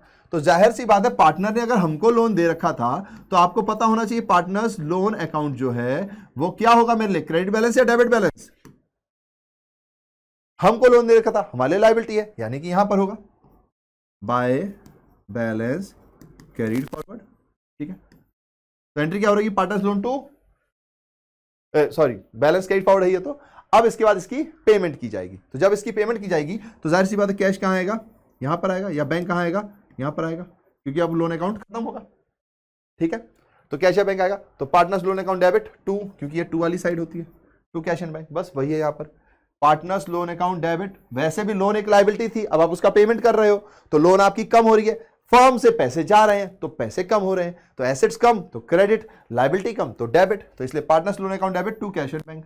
सिंपल सी एंट्री हो गई, done done done done. Now note, अब ध्यान से देखिएगा, the loan taken from a relative partner including his wife is a part of outside liability. Partner की वाइफ, उनके रिलेटिव सबको आउटसाइड लायबिलिटी मानते हैं, इसीलिए will be paid through realisation expense, realisation account itself. तो वो रियलाइजेशन अकाउंट में ही आता था, पहले इधर आएगा वाइफ लोन और फिर इधर आएगा कैश में, अगर पार्टनर ले लिएगा तो पार्टनर के नाम पे। ठीक है, सिंपल है। Partner loan has a priority over the repayment of partners capital account. Partners capital account से पहले पार्टनर्स लोन बिकता है, हमें यह भी याद रखना है, यह भी इंपॉर्टेंट है। देखिए मैं आपको पुराना दिखा दे रहा हूं भैया जी, कहां गया वो सीक्वेंस, सीक्वेंस सीक्वेंस, ये रहा। देखिए पहले डेब्ट्स हैं, फिर पार्टनर्स के लोन है, फिर पार्टनर्स कैपिटल है, और फिर बाकी बैलेंस लेकर जा रहे हैं। ठीक है, सीक्वेंस याद रखिएगा, कंफ्यूज मत होना प्लीज। एक बार आप याद कर लोगे, आप खुद से अकल लगाओ, सबसे पहले पार्टनर की कैपिटल पे होनी चाहिए या लोन पे होना चाहिए? ऑफ कोर्स लोन पे होना चाहिए। चाहे थर्ड पार्टी होगा तो पहले थर्ड पार्टी का होगा, फिर आपका होगा, है ना, फिर ही कैपिटल की बारी आएगी। सिंपल सा लॉजिक है, तो प्लीज यहां कंफ्यूज मत होइएगा। चलो भैया आगे बढ़ो, आगे बढ़ो। मैंने कहा ओके, तुम आगे बढ़ो भैया, हम तुम्हारे साथ हैं। मैंने कहा ओके ओके ओके, जय हिंद जय हिंद। चलिए ठीक है, तो ये हो गया। अब कई बार कुछ क्वेश्चन पूछ लेते हैं कि भैया ये तो आपने वो बता दिया, अगर मान लीजिए फर्म को पार्टनर ने लोन दे रखा होगा तो जाहिर सी बात है फर्म को चुकाएगी, ये यही वाला केस है। लेकिन अगर भैया फर्म ने पार्टनर को लोन दे रखा होगा तो ऑफ कोर्स वो उनसे लेंगे, फर्म फिर वो एसेट्स हो जाएंगे ना फर्म के लिए, तो वो उनसे लेंगे। ठीक है, नॉर्मली हमारे केस में यही आता है, तो सिंपल लॉजिक्स हमने इसमें लगा दिए।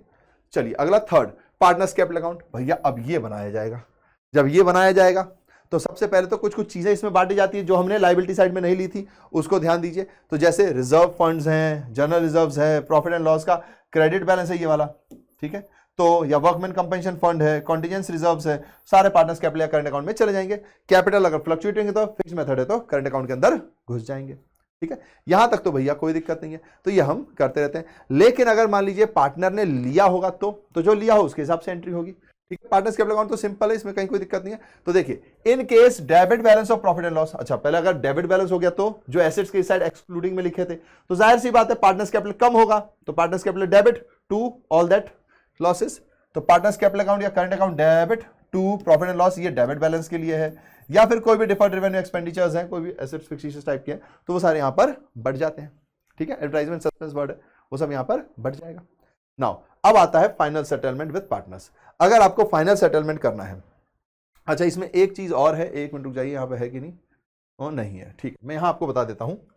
अगर मान लीजिए कोई एसेट रियलाइजेशन पे लिया गया था, ठीक है, रियलाइजेशन के वक्त कोई एसेट लिया गया था, तो पार्टनर्स टू रियलाइजेशन वर्ड था, एसेट लिया गया तो पार्टनर्स टू रियलाइजेशन।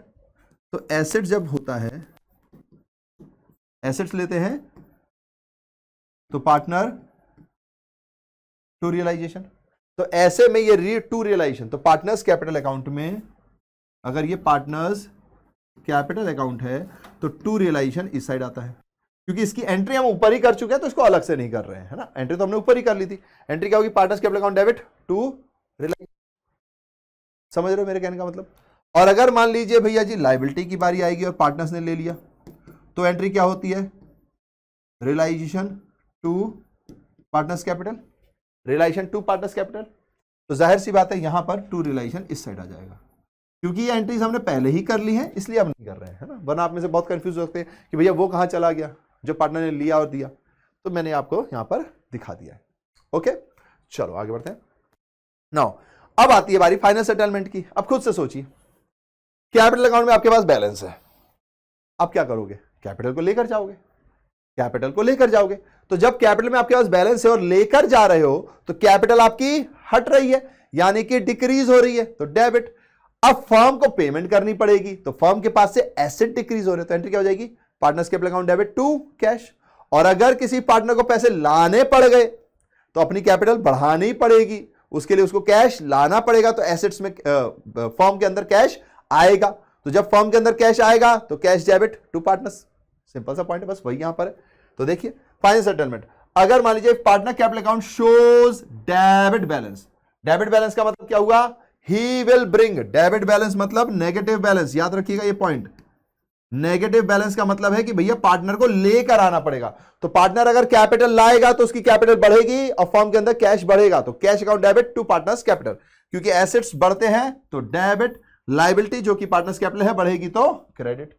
पर अगर पैसे फर्म देगी तो उल्टा, पार्टनर्स कैपिटल भी डाउन और फर्म के पास से कैश या बैंक भी गया, तो पार्टनर्स कैपिटल या current account debit to cash या बैंक अकाउंट। Very simple. फिर आता है आपका बैंक या कैश अकाउंट लास्ट में। तो जो भी चीजें, जो भी एंट्री कैश या बैंक से रिलेटेड है वो यहां पर आ जाया करती थी। If the firm has both accounts, that is cash account and bank account, open only one account and deposit the balance to the other account in the former account. In the former account, cash should be deposited in the bank or alternatively bank account is closed and deposited in cash. यानी कि मान लीजिए आपके पास cash account भी है, bank account भी है, तो आपके पास दो तरीके हैं, या तो सारा कैश बैंक में जमा कर दो या तो सारा बैंक का अमाउंट कैश में निकाल लो। ठीक है, नॉर्मली हम जो करते हैं सारा कैश बैंक में जमा कर देते हैं ताकि बैंक अकाउंट पूरा हो और फिर वहां से पैसे निकाल लिए जाए। ठीक है, फिर लास्ट में तो हमें कैश में निकालना होता है। फिर sale of assets and amount brought in by the partner is shown on the debit side. देखो सिंपल है, कैश अकाउंट को याद करते हैं अपन। कैश अकाउंट कौन सा अकाउंट है जरा बता दो? एक एसेट अकाउंट है। तो एसेट जब भी डेबिट में होते हैं तो बढ़ते हैं, कैश बैलेंस अगर इधर होगा तो balance brought forward. Let suppose अगर बैंक से पैसे निकाल के डाल रहे हैं तो वो भी इधर पे ही आएगा, बैंक है ना, पैसा डालते जाएंगे ना तो बढ़ता जाएगा। फिर कोई सेल करके रियलाइज करा लिया एसेट्स, एसेट्स रियलाइज करा लिए तो वो यहां पर क्या आएगा भैया जी? लायबिलिटी पे ऑफ होगी तो पैसा जाएगा। अच्छा, अगर मान लीजिए कोई पार्टनर्स कैपिटल लेकर आ रहा है तब भी कैश एंड बैंक, तो यहां पे पार्टनर्स कैपिटल भी आएगा जब ब्रिंग होगा, यानी कि उसका कोई डेबिट बैलेंस होगा। लेकिन यहां पर पार्टनर्स कैपिटल कब आएगा? जब भैया उसका बैलेंस ज्यादा है, फर्म उसको चुका रही है, तो भैया जी जब भी अपने पास विड्रॉवल की कंडीशन आएगी तो इधर आ जाएगा। फिर लायबिलिटी पे ऑफ आ जाएगा, पार्टनर्स कैपिटल आ जाएगा। ठीक है, वेरी सिंपल, कोई दिक्कत नहीं है यहाँ पर, बस ऐसे ही चलेगा। अगर मान लीजिए आपने कैश एक्सपेंस में पे किया है तो जाहिर सी बात है तब भी यहाँ पे रियलाइजेशन आ जाएगा। ठीक है, कैश एक्सपेंस के लिए बस, और तो कुछ यहाँ पर आना नहीं है, और फिर ये दोनों आपके बराबर आ जाएंगे। ठीक है, और जो भी चीज आएंगी सिंपल सा पॉइंट है, अगर कैश बढ़ रहा होगा तो इधर, घट रहा होगा तो इधर, वही पॉइंट इधर कहा गया है कि भैया जी जो भी चीज लाई जाएगी ब्रॉट इन बाय पार्टनर्स या जो भी है तो वो सारा डेबिट होगा। And all the payments for liability, जो भी पेमेंट है, रिलेशन एक्सपेंस है या पार्टनर्स लोन अकाउंट है या payment to partners, are shown on the credit side. अच्छा हाँ, पार्टनर लोन में भी आप पे करोगे तो यहाँ पे पार्टनर्स लोन भी आएगा, है ना। जो लोन है उसको आप क्या करोगे? पे करोगे ना, चुकाओगे। ये रहा, कहां गया लोन अकाउंट? ये रहा, चुकाओगे तो टू कैश एंड बैंक है, तो बाय पार्टनर्स लोन अकाउंट, तो वो भी इधर आएगा। अल्टीमेटली जो भी आपने पेमेंट किया सब इधर आएगी, जो भी आपने पैसा रिसीव किया वो इधर आएगा, और ये लास्ट में बराबर होना चाहिए। और यहाँ पे क्या हमारा कैश एंड बैंक अकाउंट भी खत्म हो जाता था। ठीक है, वेरी सिंपल। अब एक चीज आती है कि भैया अगर बैंक ओवरड्राफ्ट आ जाए तो नॉर्मली अगर आप समझ रहे हो तो बैंक ओवरड्राफ्ट का मतलब है कि पैसे आपके नेगेटिव बैलेंस ज्यादा है, तो एक तो कैश या बैंक से आप उसको चुकता करके खत्म ही कर दो। अब ये ओवरड्राफ्ट जो है भैया ये करंट लायबिलिटी भी हो सकता है, तो जी नहीं, हम इसके लिए बैंक अकाउंट ही बनाएंगे। आपको ध्यान रखना है क्या करना है, हमें बैंक अकाउंट ही बनाना है। अब बस अंतर क्या हो जाएगा कि अगर आप देखोगे तो पॉजिटिव बैलेंस होता था तो ब्रॉड फॉरवर्ड इस साइड होता है, अगर पॉजिटिव बैलेंस है तो, पर बैंक ओवरड्राफ्ट का मतलब है नेगेटिव बैलेंस है, तो भैया बैंक अकाउंट में बाय बैंक ओवरड्राफ्ट यहां पर आ जाएगा, बाय ओपनिंग बैलेंस मतलब बैलेंस ब्रॉड फॉरवर्ड, और यहां पैसे आ जाएंगे। ठीक है, तो बाय यहां पे लिख ही देता हूं मैं ब्रॉड फॉरवर्ड। ठीक है, यहां पे आ जाएगा। पकड़े क्या कॉन्सेप्ट बॉस, बता दो मेरे कॉमियंस, पकड़े इसको, समझ रहे हो लॉजिक से। बस बैंक ओवरड्राफ्ट का ब्रॉड फॉरवर्ड इस साइड आ जाएगा, बाकी काम फिर वही है एज इट इज, जैसा कैश में होता था कि भैया जो भी पैसा रिसीव होगा या बैंक में जो भी पैसा आएगा वो यहां, जो भी जाएगा वो यहां पर लास्ट में बराबर आना चाहिए। ठीक है, फिर कंडीशन ये है कि कैश भी है और बैंक भी है, तो या तो कैश आप बैंक में डिपॉजिट कर दो तो यहां पे कैश वर्ड आ जाएगा, या तो फिर यहां से निकालोगे सारा का सारा फिर कैश में चला जाएगा, तो कैश अकाउंट आखिरी में बनेगा। ठीक है, बस यही बातें बोली गई हैं। देखिए, if bank overdraft is given along with cash account और bank account, it would be preferred to consider it an outside liability। सबसे पहले तो ये बोलते हैं कि भैया इसको आउटसाइड लायबिलिटी समझ लो, therefore transfer to the credit side of relation account। लेकिन कब, जब आपके पास कैश अकाउंट भी है, बैंक अकाउंट भी है, और आपने 2-3 बैंक अकाउंट खुलवा रखे हैं, उसमें कोई एक बैंक अकाउंट है जो कि ओवरड्राफ्ट है, तो फिर आप उसको आउटसाइड लायबिलिटी समझ लो। तो ये हमारा पहला काम है। या फिर आप समझ रहे हो कि कैश अकाउंट में बनाऊंगा ही, तो कैश अकाउंट बनाते हैं, ओवरड्राफ्ट को आप लायबिलिटी समझ लो। आउटसाइड लायबिलिटी समझोगे तो क्या होगा, सबसे पहले लायबिलिटी साइड पे लिखोगे, फिर उसको पे ऑफ भी करोगे, अगर कुछ नहीं कहा होगा तो भी पे ऑफ करोगे उसकी बुक वैल्यू पर। ठीक है, पहला प्रेफरेंस तो ये है। दूसरा, on the other hand if bank overdraft balance is given without having cash या बैंक अकाउंट, अगर मान लीजिए ये कुछ है ही नहीं तो आप क्या करोगे, it would be better to open bank account and bank overdraft balance will be shown as a credit balance। इसको क्रेडिट बैलेंस दिखाया जाएगा। thus bank overdraft will not be credited to realization account as soon as assets realized, bank overdraft will be settled automatically। ठीक है, तो bank overdraft क्या होगा, फिर automatically settled हो जाएगा, यानी कि आपको फिर उसको वहां पर दिखाने की जरूरत नहीं पड़ेगी। ठीक है, तो आप उसको लायबिलिटी मत मानना। बेसिकली पॉइंट ये है कि बैंक ओवरड्राफ्ट आपका ये हो जाएगा। ठीक है, तो हम ऐसे कर लेंगे। पहला प्रेफरेंस तो वही है कि उसको आउटसाइड लायबिलिटी ही मानना है, तो ये आपको ध्यान रखना है। थोड़ा सा स्टार्टिंग में शायद मैं कुछ गलत बोल गया हूं। ठीक है, तो यहां रेड कर दे रहा हूं मैं, शायद मैंने बोला था कि हम इसको बैंक ओवरड्राफ्ट को यही मानेंगे, नहीं, सबसे पहला केस है आउटसाइड लायबिलिटी मानेंगे। अगर कुछ और अकाउंट है, एक ही था और वही ओवरड्राफ्ट है, तो फिर तो जो हमारा नॉर्मल प्रोसीजर है वैसे चल जाएगा। ओके डन, चलें फिर आगे। चलिए तो आगे चलते हैं। अब आ जाते हैं बारी, एक चीज है कि पार्टनर्स करंट अकाउंट। आपके मन में शायद डाउट आया भी होगा या नहीं आया होगा तो कोई बात नहीं, कि अगर मान लो भैया जी करंट अकाउंट का जो लास्ट बैलेंस आ गया तो अब उसका क्या करेंगे, तो ये फिर आपके कैपिटल अकाउंट में जाता है। कहां जाता है, करंट अकाउंट का बैलेंस कैपिटल अकाउंट में जाता है, और फिर कैपिटल अकाउंट से आप पेमेंट करते हो, तो करंट अकाउंट लास्ट में फिर क्या होगा, क्लोज होगा। अब फिर ध्यान से समझिएगा, करंट अकाउंट का आपके पास बैलेंस है, लायबिलिटी का बैलेंस है, अब ये बैलेंस उड़ के गया कैपिटल में, तो कैपिटल भी एक लायबिलिटी है, तो लायबिलिटी एक बढ़ गई एक घट गई, तो एंट्री क्या होगी, अगर पॉजिटिव बैलेंस था तो करंट अकाउंट की जो लायबिलिटी थी वो घट गई, पॉजिटिव बैलेंस था।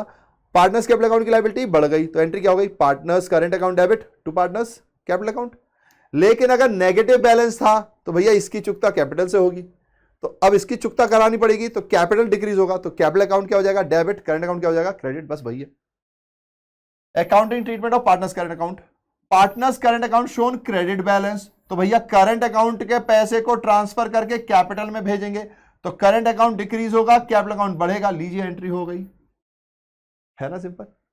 लेकिन अगर भैया डेबिट बैलेंस हुआ तो कुछ नहीं भैया जी, तो पार्टनर्स की कैपिटल अकाउंट से लिया जाएगा, ये डिक्रीज होगा, और करंट अकाउंट में जो कमी है उसको पूरा किया जाएगा, नहीं करंट अकाउंट ऊपर हो जाएगा।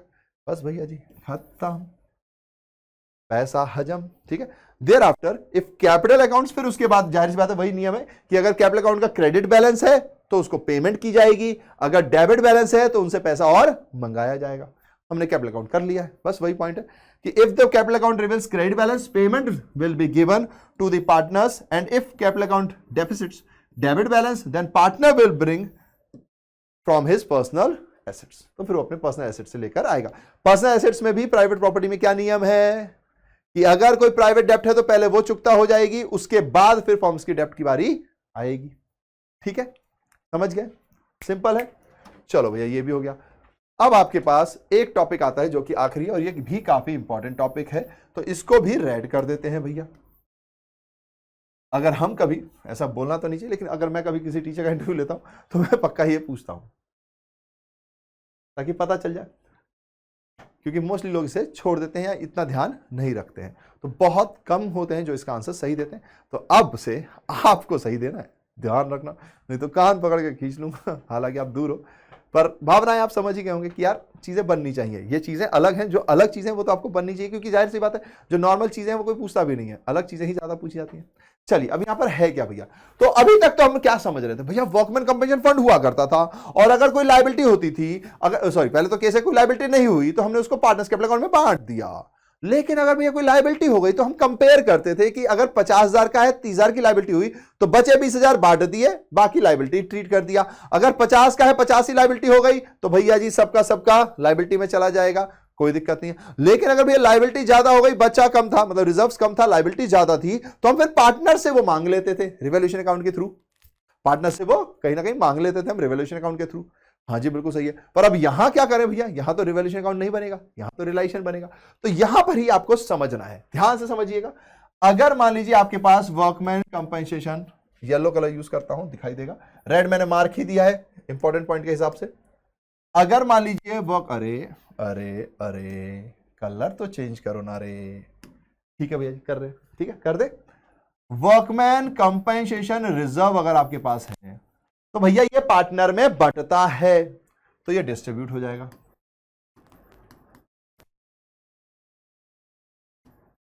ठीक है कोई दिक्कत नहीं है, पीएसआर में होगा, ये पहला केस है। अब केस कहां बदलता है कि अगर भैया WCR है, लेट सपोज 10,000 और क्लेम आ गया 5,000, तो क्या करेंगे? तो जाहिर सी बात है भैया WCR 10 है, क्लेम आया 5 का, तो बचा जो 5 है वो तो भैया बटेगा, ये 5,000 तो डिस्ट्रीब्यूट होगा। ठीक है, तो भैया इसका क्या होगा, है ना, जो बच गया वो तो डिस्ट्रीब्यूट होगा पार्टनर्स में, इसमें तो कोई दिक्कत नहीं है। इस 5,000 का क्या होगा, ध्यान रखना, ये डिस्ट्रीब्यूट पार्टनर्स कैपिटल अकाउंट में है, ये जो डिस्ट्रीब्यूट होगा वो पार्टनर्स कैपिटल अकाउंट में होगा। इस 5,000 का क्या होगा, तो ये क्लेम है, क्लेम किसकी है, आउटसाइड लायबिलिटी की, तो इसको आउटसाइड लायबिलिटी माना जाएगा। अब जैसे ही मैंने इसे आउटसाइड लायबिलिटी बोला, आपके मन में लड्डू फूटा, क्योंकि ये तो हमको समझ में आता है भैया, आउटसाइड लायबिलिटी यानी रियलाइजेशन अकाउंट में इधर लिखेंगे और इसको पेमेंट भी करेंगे यानी इधर भी आएगा। बस इतनी सी तो बात है कि 5,000 से यहां भी, 5,000 से यहां भी, और बचे 5,000 जो है ये पार्टनर्स कैपिटल अकाउंट में चले जाएंगे। लेकिन भैया अगर मान लीजिए थर्ड केस, WCR 10,000 और क्लेम भी 10,000, तब भैया 10 का 10 आउटसाइड लायबिलिटी, यानी कि यहां पर 10, यहां पर 10, पार्टनर्स कैपिटल में 0, क्योंकि बचा ही नहीं। अच्छा भैया अगर ये WCR 10 हो, चौथा पॉइंट, WCR 10,000 है, क्लेम आपका 15,000 है, तो भी कुछ नहीं। क्लेम अगर 15,000 है तो भैया सवाल 15,000 से चलेगा, आउटसाइड लायबिलिटी ही माना जाएगा। 15 इधर 15 इधर, भैया ये 5 एक्स्ट्रा हुए कैपिटल अकाउंट से लाए नहीं जाएंगे क्या, कैपिटल अकाउंट से भी तो मंगाओ। तो यहीं पर आपको समझना है, चौथा पॉइंट ही आपको समझना है, ये थोड़ा सा आपको इंटेलेक्चुअली समझा देगा। क्या समझा देगा कि रियलाइजेशन अकाउंट में बनाऊं, कई जगह बच रही है, नहीं बच रही, क्योंकि इसके बाद क्वेश्चन स्टार्ट होने वाले हैं। तो एक काम करते हैं, यहां मैं छोटा सा बनाता हूं, ये रियलाइजेशन अकाउंट है। कौन सा अकाउंट है, रियलाइजेशन अकाउंट। ठीक है, यहां पर आपने 15 लिखे और यहां पे 15 कर दिए, तो ये जो 15 है ये डेबिट बैलेंस है, ये कहीं ना कहीं आपके एक्सपेंस की साइड को बढ़ाता है ना, ये कहीं ना कहीं एक्सपेंस की साइड को आपको बढ़ा रहा है, तो प्रॉफिट को क्या कर रहा है, डिक्रीज कर रहा है ना, प्रॉफिट को क्या कर रहा है, डिक्रीज कर रहा है। अच्छा यहां पर आपके 15 नहीं 10,000 आएंगे, यहां पे आपके 10,000 आएंगे, जितने का रिजर्व होगा उतना यहां आएगा और क्लेम आपका यहां पर आएगा। तो आप खुद देख रहे हो कि क्रेडिट साइड प्रॉफिट को बढ़ाने वाली साइड है, ये प्रॉफिट को बढ़ाने वाली साइड है, पर इस साइड कितना आया 10, जो प्रॉफिट को डिक्रीज करने वाली साइड है, घटाने वाली साइड है, वहां कितना आया 15, तो 5000 प्रॉफिट कम हो गया ना, 5000 प्रॉफिट कम हो गया। और यहीं पर तो पार्टनर्स कैपिटल अकाउंट लिखा जाता है, यानी कि पार्टनर्स का प्रॉफिट कम हो गया तो कैपिटल अकाउंट में भी कम जाएगा। बस एक तरीके से 5000 हमने खींच लिया ना पार्टनर्स कैपिटल अकाउंट से, बस यही तो पॉइंट है। समझे मेरी बात? फिर से समझिएगा, ध्यान से समझिएगा चौथे को, कि भैया 15000 आपके क्लेम में जाएगा आउटसाइड लायबिलिटी, लेकिन ये जो 10000 है ये आपके क्रेडिट साइड पर जाएगा रियलाइजेशन के। ये पॉइंट इंपॉर्टेंट था, ये छूट गया था। रियलाइजेशन के क्रेडिट साइड पर 10,000 रुपए जाएगा। ध्यान से देखिएगा, हर बार WCR आपके जितना क्लेम रहा था उतना, लेकिन जब क्लेम ज्यादा होता है तो रिजर्व आपके पास 10 ही है तो भैया जी यहां पे 10 ही जाएगा, लेकिन क्लेम आपका 15 है तो यहां पर क्लेम 15 जाएगा। ठीक है, यही पॉइंट आपको याद रखना है। हालांकि ये मैंने एंट्रीज आपको दिखाई थी, बट यहीं से आपका काम बन जाएगा। एक बार इस एंट्री को भी देख लेते हैं। तो मैं कलर कौन सा यूज करूं यार, येलो कलर, हाँ येलो कलर तो यूज ही नहीं किया। तो देखिए, workman compensation fund debit to realisation, workman compensation fund debit to realisation. क्यों? क्योंकि भैया जी जब मैं रियलाइजेशन बनाता हूं तो यहां पे फंड जाता है, तो workman compensation fund to realisation. दूसरा, रियलाइजेशन टू बैंक, अगर आपने कोई भी पेमेंट की तो रियलाइजेशन टू बैंक, जो भी पेमेंट की वो यहां पर। अगर कोई पेमेंट नहीं की होती तो भैया आप इसको डायरेक्ट बांट सकते थे या फंड यहां पे लिख सकते थे, बट आपको ध्यान रखना है कि आपको बांटना है। अगर आपको याद हो कैपिटल अकाउंट तो हमने यहां पर लिखा हुआ है, ये देखिए वर्कमैन कंपेंसेशन फंड। तो ऐसे केस में अगर कोई क्लेम नहीं है, जीरो क्लेम है, तो अगर जीरो क्लेम है तो भैया आपको पता होना चाहिए कि आपको क्या करना होगा, बांटना पड़ेगा। ठीक है, तो आपको कोई भी वहां रखने की जरूरत नहीं है। क्लेम जितने का होगा, अगर ये WCR का जो पैसा है इससे कम का क्लेम है तो जितने का क्लेम है वो इधर जाता रहेगा, WCR बढ़ता रहेगा, कहीं कोई झंझट नहीं आती है। लेकिन अगर किसी भी टाइम पर क्लेम ज्यादा हो गया तो WCR तो आपका 10 ही है, वो यहां पर आएगा, जो क्लेम है वो यहां पर आ जाएगा। ठीक है, तो इसीलिए यहां पे लिखा है workman compensation fund account debit to partners capital current account. अगर किसी केस में फंड ज्यादा है, जैसे ये वाला केस था, 10,000 था, क्लेम 5,000 का था, तो मैंने 5,000 की पेमेंट तो कर दी, बाकी बचे 5,000 मेरे बट जाएंगे। ठीक है, और यहां पर भी 5,000 ही आता है। समझ गए? कहीं कोई दिक्कत नहीं है ना, इजी है ये। ओके, मुझे उम्मीद है कि आप ये समझ गए होंगे। अगर मान लीजिए कोई इशू आएगा तो आप मुझे बता दीजिएगा। फिर से मैं एक बार थोड़ा सा फॉर्मली समझा देता हूं। अगर रिजर्व ज्यादा है, क्लेम कुछ नहीं है, तो पूरा पार्टनर्स में बटेगा, रियलाइजेशन में आने का कोई चांस नहीं है।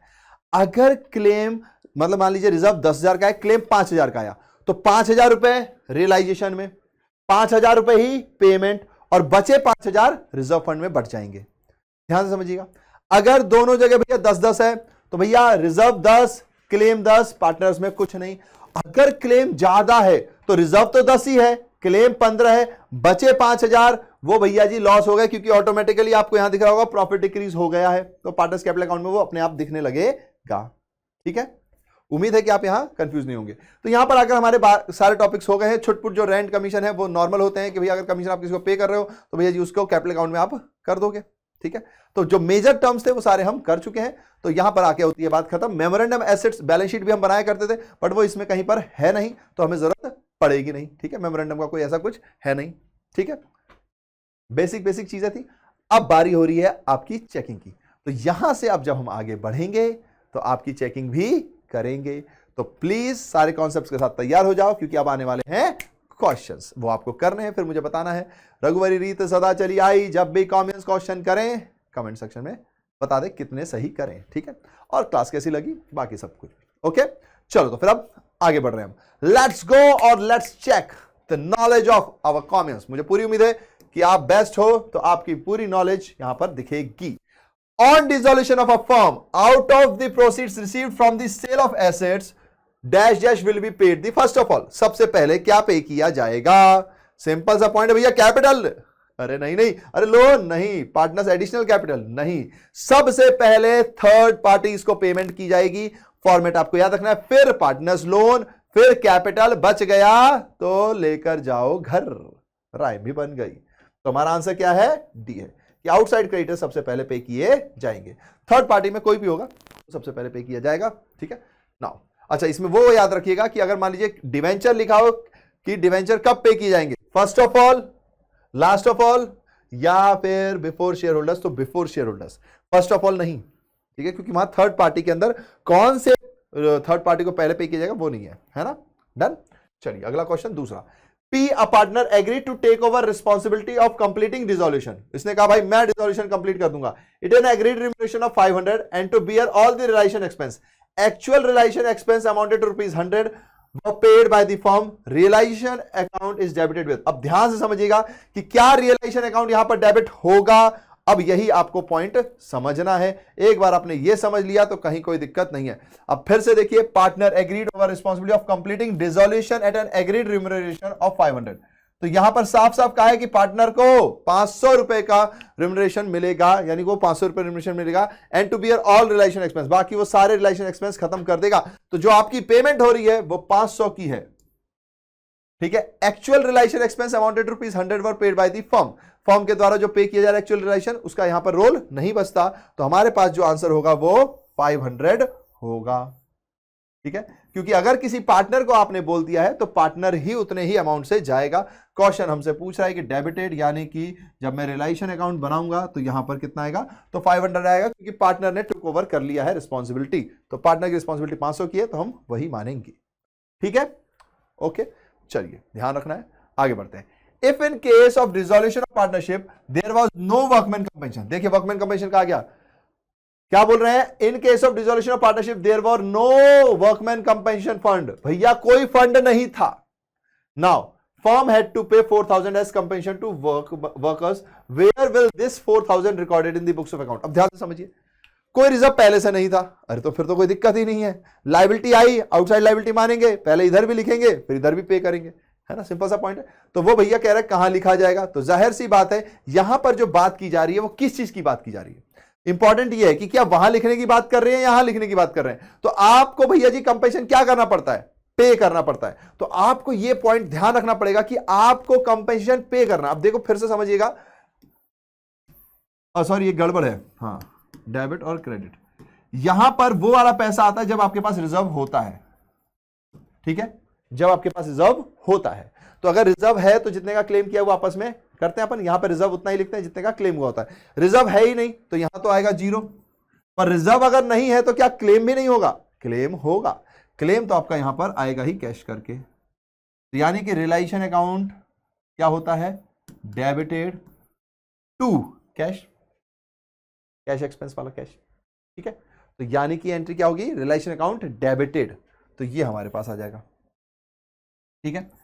मैं यहीं पर उसको फिर से समझा देता हूं रिजर्व वाला, क्योंकि मुझे लग रहा है शायद उसमें कहीं कंफ्यूज ना हो जाए। 4 पॉइंट्स है। रिजर्व अगर नहीं है तो कुछ नहीं होगा, रिजर्व्स अगर हैं तो पार्टनर्स में बटेंगे।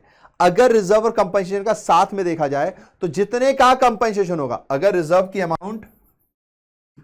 अमाउंट ज्यादा है कंपनसेशन से, तो जितने का कंपनसेशन है उतने का ही रिजर्व यहां पर आएगा, कंपनसेशन यहां पर जाएगा, डिफरेंस अमाउंट पार्टनर्स में बढ़ जाएगा।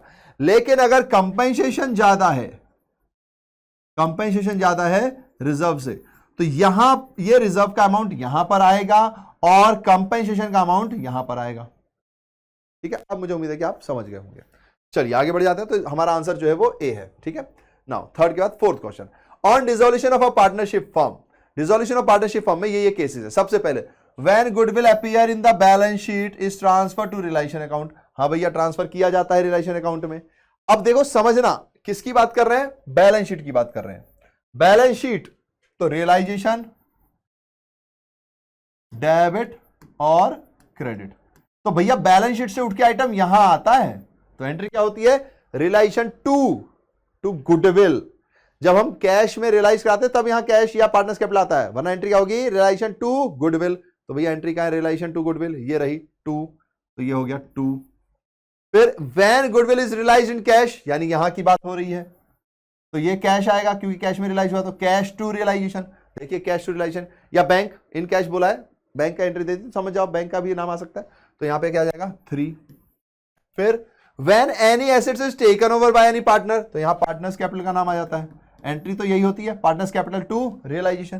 तो पार्टनर्स कैपिटल टू रियलाइजेशन, यानी कि 2 3 1 हमारा बन रहा है। अब देखो 2 3 1 कहां पर है, ये रहा 2 3 1, this one is the right answer, ठीक है, समझ गए ना। साफ साफ लिखा है कि बैलेंस शीट में अपीयर होकर ट्रांसफर आ रहा था, तो यानी कि ये वाली एंट्री मांग रहा है। रियलाइजेशन की तो हमें पता ही है यहां आ रहा है। डन, ठीक है। चलिए 14 question. In case of the dissolution, आप लोगों को खुद से आंसर तय करने हैं ना, ध्यान रखिएगा ये बात, वीडियो पॉज कर करके। Now in case of dissolution के one of the partner was paid only ₹5,000 for his loan to the firm which amounted to ₹5,500. 500 will be recorded in which account on which side? किस अकाउंट में record होगा? अब ध्यान से देखिएगा, normal सी बात है भैया, मैं लोन अकाउंट बना देता हूं। ये डेबिट साइड है, ये क्रेडिट साइड है, ये लोन अकाउंट है। लोन अकाउंट भैया कितने का था? 5,500 का था। मैंने कितना पे किया? तो कैश में जो पेमेंट मैंने की, लोन लायबिलिटी होता है, इस साइड आएगा, 5,000 पे कर दिया। तो यानी कि यहां पे बैलेंस बच रहा है, कितने का बैलेंस बच रहा है? 500 रुपए का। अब पॉइंट ये है कि भैया ये कहां जाए, तो खुद से जरा सोच के बताएं कहां जाए। बुक्स अपनी क्लोज हो रही है, जो भी फायदा नुकसान है सब कहां जाता है? रियलाइजेशन में। तो यहां पर बैलेंस ना लिख के क्या लिखेंगे? रियलाइजेशन लिखेंगे। एंट्री क्या होगी? Loan account debit to, loan account debit to, ये टू वाली साइड होती है, ये टू वाली साइड होती है, ये बाय वाली साइड होती है। तो loan account debit to realisation कितने रुपए से? 500 रुपए से। अब देख लीजिए, तो डेबिट साइड है या क्रेडिट साइड है? रियलाइजेशन कहां पर है बताइए? फिफ्थ क्वेश्चन है, काफी सिंपल है, यहां तो कोई आपको दिक्कत नहीं आनी चाहिए, सिंपल सा पॉइंट है ना भैया, क्रेडिट साइड है, तो credit side of realisation account. समझ गए?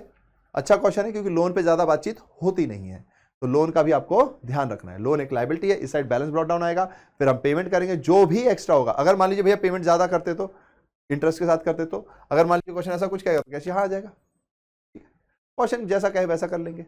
पर अभी तो जाहिर सी बात है, लोन ज्यादा का होता है, हम कहते हैं यार पार्टनर भाई पैसे कम है भाई, इतने में एडजस्ट कर ले। पार्टनर ने एडजस्ट कर लिया तो 5,000, ये 500 है ना, पार्टनर ने एडजस्ट कर लिया तो 500 हमारा रियलाइजेशन में आएगा। अगर अमाउंट पूछता कितना रियलाइजेशन में आएगा तो 500 आएगा। क्वेश्चन में हमें आधा पूछा, हमने आधा आंसर तो दे दिया है, लेकिन अगर पूरा पूछता तो 500 रुपए डेबिट क्रेडिट में होते, यानी loan account debit to realisation 500 रुपए। ठीक है, बढ़े आगे, चलिए तो आगे बढ़ जाते हैं। 6 बैंकर्स हु ग्रांटेड लोन 7,000, एक बैंकर है जिसने लोन ग्रांट करके 7,000, accepted stock 6,000 at a discount of 20% and balance in cash, realisation account will be debited with.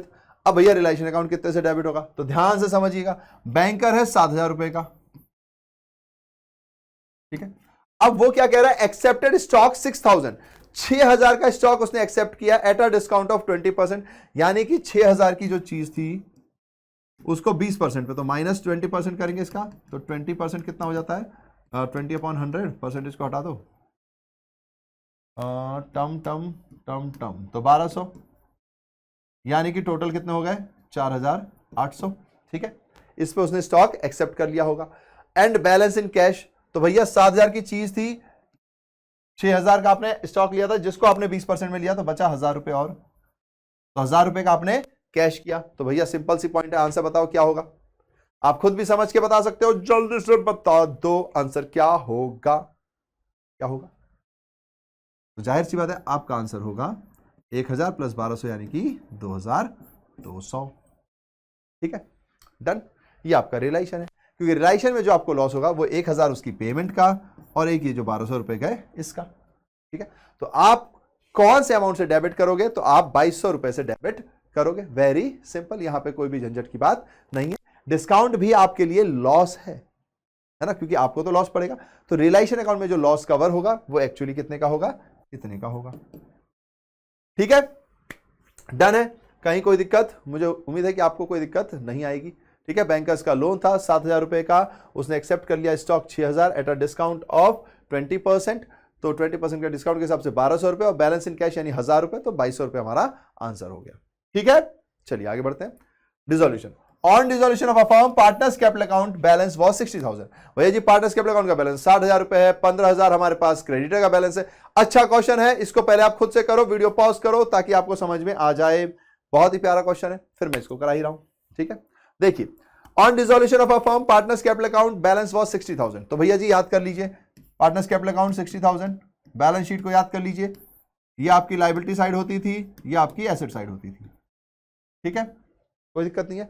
भैया जी लायबिलिटी साइड पे आएगा आपका कैपिटल बैलेंस, कोई दिक्कत नहीं है। क्रेडिटर का बैलेंस 15,000 भी आपका लायबिलिटी साइड पर आएगा, कोई दिक्कत नहीं है। देन उसके बाद and profit and loss debit balance, profit and loss का क्या है? डेबिट बैलेंस है। तो यानी कि भैया पीएनएल तो इधर आएगा ना, डेबिट बैलेंस इधर आता है, क्रेडिट बैलेंस इधर आता है, ऑलवेज रिमेंबर है ना, डेबिट बैलेंस इधर, क्रेडिट बैलेंस इधर, तो ये आ गया 5,000 रुपए। फिर profit on realisation of assets, किसी भी एसेट्स के रियलाइज कराने पे आपको 6,800 रुपए का फायदा हुआ है, तो जाहिर सी बात है प्रॉफिट आपका इधर आता है, तो 6,800 आपका इधर आ गया। ठीक है, अब क्या करना है भैया, टोटल अमाउंट रियलाइज्ड, कितना टोटल अमाउंट रियलाइज कराया है। तो देखिए इसको अभी मैं थोड़ा सा साइड कर देता हूं ताकि आपको अच्छे से समझा सकूं। तो अगर आप देखोगे, इसको मिटा ही देता हूं फिलहाल इसको मिटा देते हैं ताकि आपको अच्छे से समझा पाऊंगा। अगर आप देखोगे तो यहां पर अगर आप नॉर्मल आपसे पूछा जाए कि भैया एसेट का अमाउंट कितनी थी, बुक वैल्यू कितनी थी, तो जाहिर सी बात है अगर इधर भैया 75 है, इधर कितनी है 75,000 है, उसमें से 5 कट गए, यानी कि आपके पास जो बैलेंसिंग फिगर आएगा सन्ड्री एसेट्स का वो कितना आना चाहिए, तो जाहिर सी बात है डेबिट ही है ये, तो 75 इधर होगा, 75 में से 5 कटा तो 70,000, ये आपकी बुक वैल्यू आ रही होगी।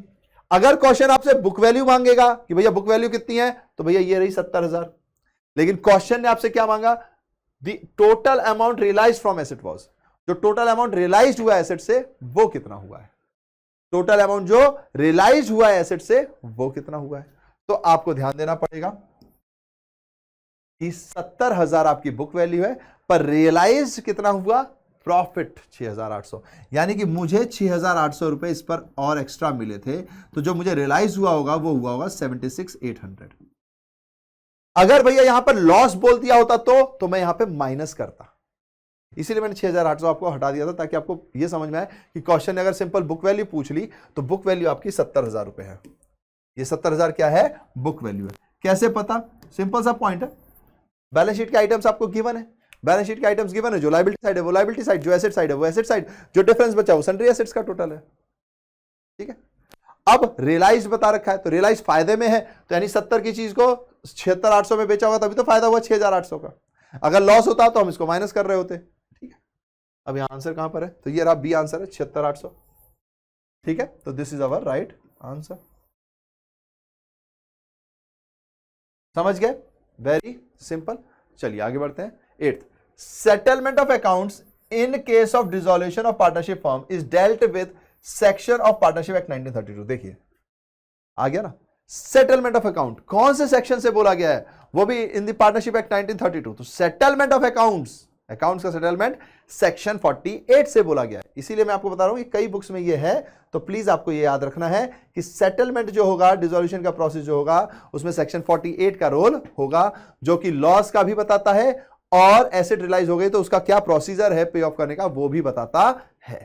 ठीक है, दोनों पॉइंट्स है उसके अंदर। 9th, on dissolution of partnership firm dissolve हो रही है, बताइए क्या होगा। मैंने कहा okay, credit balance of bank account is transfer to, credit balance of bank account कहां जाएगा भैया जी, जाहिर सी बात है credit balance of bank account, simple सा पॉइंट है ना, बैंक अकाउंट में ही जाएगा, तो ये आपके पास आ गया 2। Now wife's loan account is transfer to, एक मिनट, एक गड़बड़ है, एक मिनट, ये क्रेडिट बैलेंस बोला हुआ है, ये क्या बोला हुआ है, क्रेडिट बैलेंस। अगर क्रेडिट बैलेंस बोला हुआ है इसका मतलब क्या हुआ भैया, ये तो बैंक ओवरड्राफ्ट हो गया दादा, क्या हो गया, बैंक ओवरड्राफ्ट हो गया। अगर ये बैंक ओवरड्राफ्ट हो गया तो पहली कंडीशन हमसे क्या बोली गई है कि भैया ऐसे केस में इसको रियलाइजेशन अकाउंट में ले जाओ, आउटसाइड लायबिलिटी समझो और पेमेंट करो, तो ये हमारे लिए बैंक ओवरड्राफ्ट है। प्लीज इसको याद रखना है, क्रेडिट बैलेंस लिखा हुआ है। ठीक है, तो बैंक ओवरड्राफ्ट है यानी कि हमारे लिए रियलाइजेशन अकाउंट में जाएगा, तो 3rd डन। अब wife's loan is transfer to, wife's का लोन कहां ट्रांसफर किया जाएगा, तो जाहिर सी बात है वाइफ्स लोन भी कहां ट्रांसफर किया जाता है, रियलाइजेशन अकाउंट में ट्रांसफर किया जाता है। Realisation account and partners capital account दोनों में नहीं किया जा सकता है, अगर पार्टनर्स ले लेते तब अलग बात होती है। अगर यहां लिखा होता wife's loan is taken by partners या उनके जो भी होते, तो फिर भैया जाहिर सी बात है रिलेशन में भी आएगा और फिर पार्टनर्स में भी आएगा, पर अभी तो नहीं आएगा, सिर्फ इतना ही बोला हुआ है। तो now goodwill appearing on the asset side is transfer to, अब जो गुडविल अपीयर हो रही है एसेट साइड वो कहां ट्रांसफर होगी, जाहिर सी बात है रियलाइजेशन अकाउंट में ट्रांसफर होगी। ध्यान रखिएगा, इसको ओल्ड गुडविल समझ के राइट ऑफ नहीं करते, इसको रियलाइजेशन अकाउंट में लेकर जाते हैं।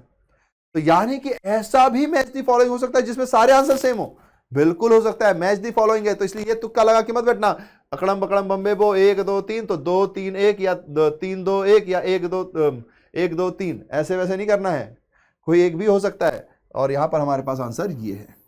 ठीक है, पकड़े क्या कॉन्सेप्ट को, पकड़े तो फिर आगे बढ़े।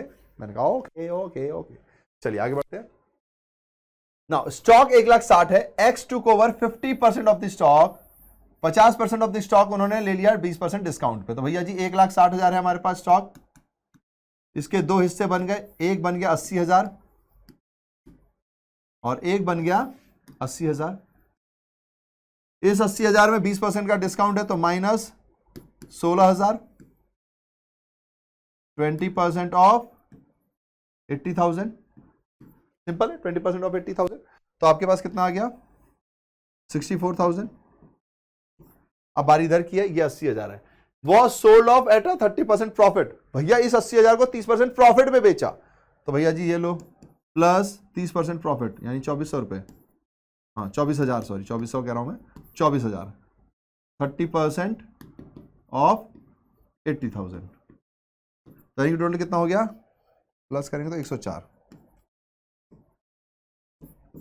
अब हमसे पूछा क्या है सवाल, सवाल कह रहा है realisation account is to be credited with. अब ध्यान से देखिए, ध्यान से देखिए, ध्यान से देखिए, यहां पर पूछ रहा है भैया रियलाइजेशन अकाउंट कितने से क्रेडिट होगा, यह नहीं पूछ रहा कि एक्स की कैपिटल कितने से क्रेडिट होगी या कैश कितने से क्रेडिट होगा। यह हिस्सा हमारा कैश का है या बैंक समझ लीजिए, और यह हिस्सा हमारा पार्टनर एक्स का है, एक्स कैपिटल।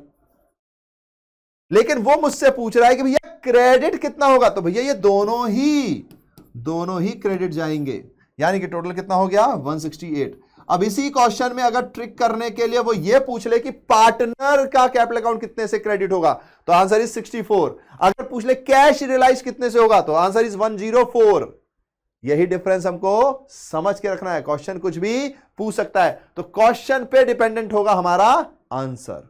ठीक है, तो यहां पे 168, और देखो कितना कंफ्यूज करने के लिए 64 भी दे रखा है, 104 भी दे रखा है, but answer is this one. समझ रहे हो, देख रहे हो एग्जामिनर कितना तेज होता है, चंट होता है। ठीक है, ओके, चलिए तो आगे बढ़ते हैं। Now on the basis of following data final payment to a partner of a firm dissolution will be made. मैंने कहा ओके, इस डाटा के बेसिस पे फाइनल पेमेंट किया जाएगा। अब आपसे पूछ रहे हैं कि भैया क्या होगा, कितना किया जाएगा, तो भैया debit balance of capital account है, यानी कि 8,000 नेगेटिव है।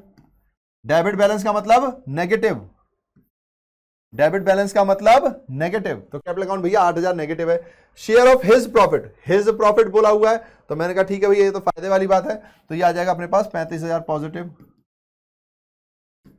फिर क्या बोला है, firms asset taken over by him, firm का एसेट लिया उन्होंने, अगर फर्म की एसेट ली है तो कैपिटल और कम होगी, क्योंकि फर्म ने एसेट दी तो कैपिटल रिड्यूस होगी, यानी कि ये भी माइनस 12,000।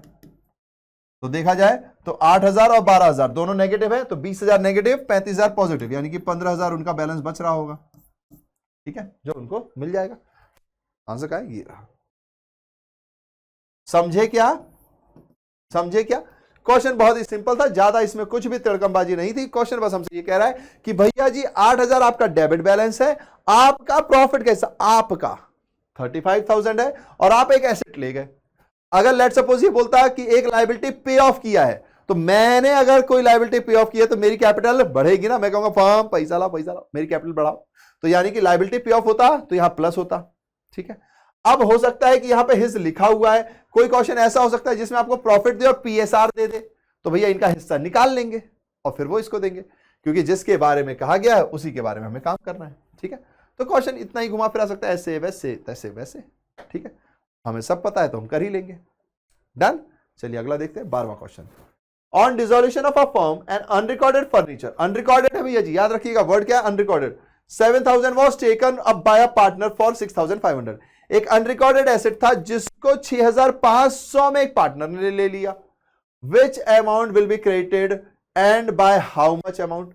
जाहिर सी बात है, हमें यह तो पता ही है कि भैया अनरिकॉर्डेड एसेट है तो रियलाइजेशन में जाएगा, पर कितने से जाएगा, तो जितने से पार्टनर ने लिया है उतने से, क्योंकि आपने ये नहीं कहा कि फुल सेटलमेंट हुआ कि नहीं हुआ। ये बात बिल्कुल सही है कि भैया फुल सेटलमेंट नहीं कहा गया है, लेकिन अगर फुल सेटलमेंट नहीं कहा गया तो क्या हमें ये एज्यूम करना पड़ेगा कि ये फुल सेटलमेंट है?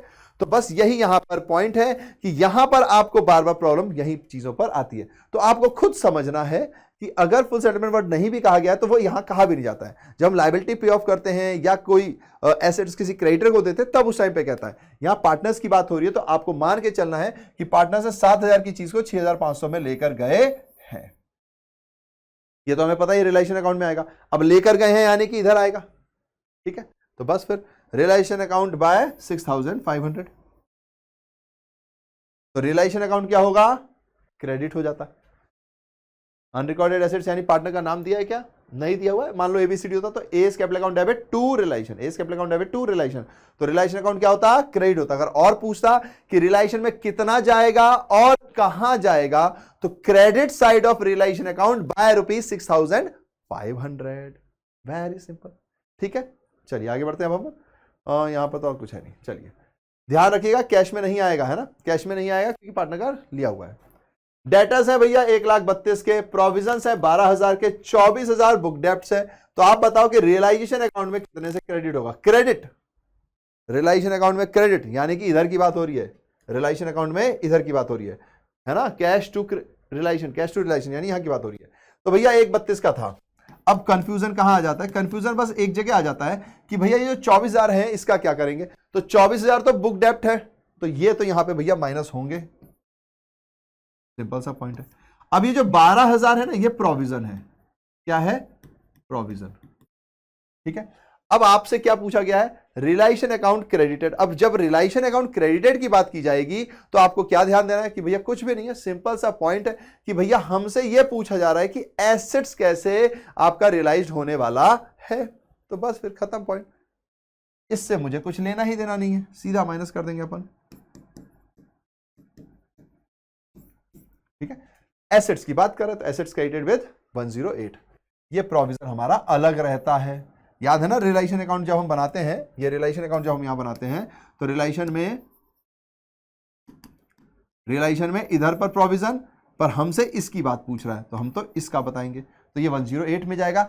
अगर बुक डेप्ट है यानी कि डेटर है तो आपको वो प्रॉपर अमाउंट माइनस करके ही यहां पर लिखना है, वो प्रॉपर अमाउंट माइनस करके ही यहां पर लिखना है, ठीक है। यहां पर वो प्रॉपर अमाउंट माइनस करके ही लिखना है, बैलेंस शीट से माइनस किया वही आएगा। पर प्रोविजन होगा तो प्रोविजन अलग से इधर आता है, वो माइनस नहीं करना। डेप्रिसिएशन होगा तो एसेट्स में से माइनस करके ही यहां पर आएगा, ठीक है।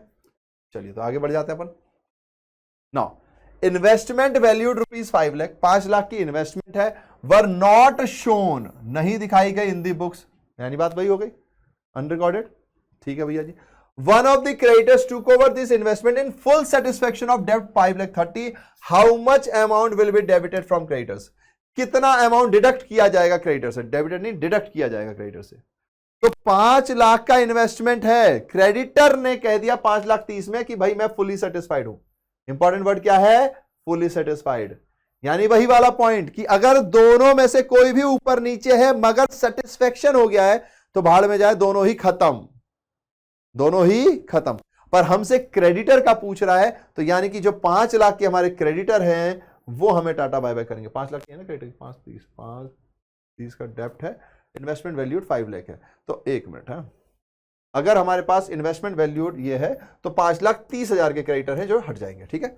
5,30,000 के जो क्रेडिटर्स हैं वो हटेंगे, ये पॉइंट आपको ध्यान रखना है, ठीक है। मैं गलती से क्रेडिटर को 5 लाख दिख रहा था, ठीक है।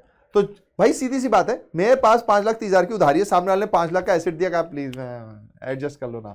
तो सिंपल सा पॉइंट, अगर वो एडजस्ट करवा रहा है और मैं मान गया हूं, अब मैं मान गया हूं ये कैसे पता, क्वेश्चन कह रहा है फुल सेटिस्फेक्शन, फुल सेटलमेंट कह दे, फुल सेटिस्फेक्शन कह दे, बात वहीं पर खत्म। जितनी भी मेरी लायबिलिटी थी वो पूरी की पूरी खत्म हो गई है। भले ही मैंने एसेट फिर 5 लाख का लिया, 4 लाख का लिया, इससे फर्क नहीं पड़ता, क्वेश्चन हमें कह रहा है तो हम मानेंगे कि ये पूरी की पूरी लायबिलिटी खत्म हो गई, ठीक है। डन है।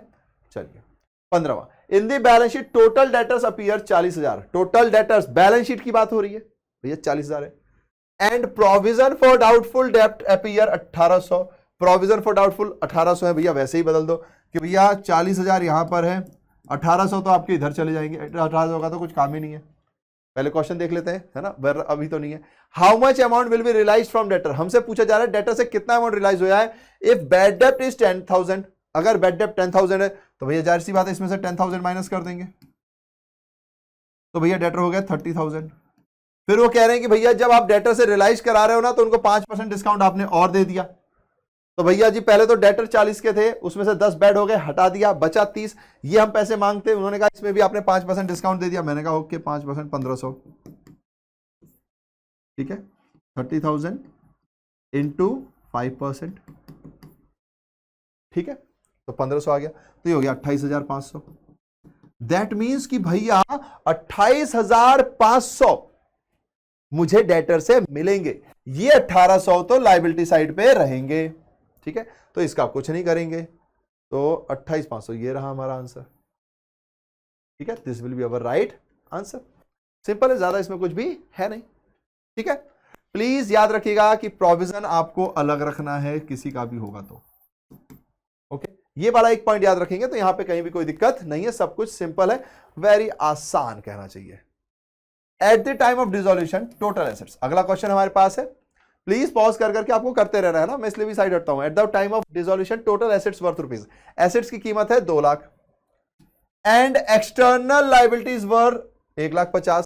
अब ध्यान से देखिएगा, total assets 2 lakh, external liabilities 1.5 lakh, asset realise 140, realisation expense paid 8,000। अब आपको बताना है, तो अब ध्यान से समझिए, ये आपका रियलाइजेशन अकाउंट है, ठीक है। आप पहले यहां लायबिलिटी लिखोगे, एक्सटर्नल लायबिलिटी, ठीक है, एक्सटर्नल लायबिलिटी कितनी है 1,50,000। आपके पास एसेट्स कितने हैं, तो यहां पर आएंगे, टोटल एसेट्स आपके पास 2 लाख है। अब इस टोटल एसेट में मुझे नहीं पता फिक्सेड एसेट्स क्या है, कितना है, तो मैं मानूंगा कि ये सारे के सारे एसेट्स ही हैं।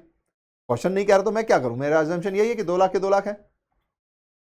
इसको उन्होंने कितने में रियलाइज कराया, 140 में, यानी कि जब आपने कैश में इसको रियलाइज कराया होगा तो 140 इंटू 2 लाख, तो इंटू डिवाइड बाय 100, तो ये आ जाएगा 2,80,000। सिंपल सा पॉइंट है, 14 इंटू 2 28, बाकी तो 0 0, ठीक है, ओके भैया जी।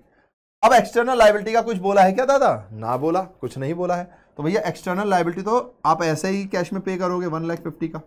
जब कुछ ना बोला हो तो बुक वैल्यू पे ही पेमेंट होगी। अगर टेंजिबल एसेट होगा तो उसको बुक वैल्यू पे ही रियलाइज कराया जाएगा, इंटेंजिबल होगा तो नहीं कराया जाएगा।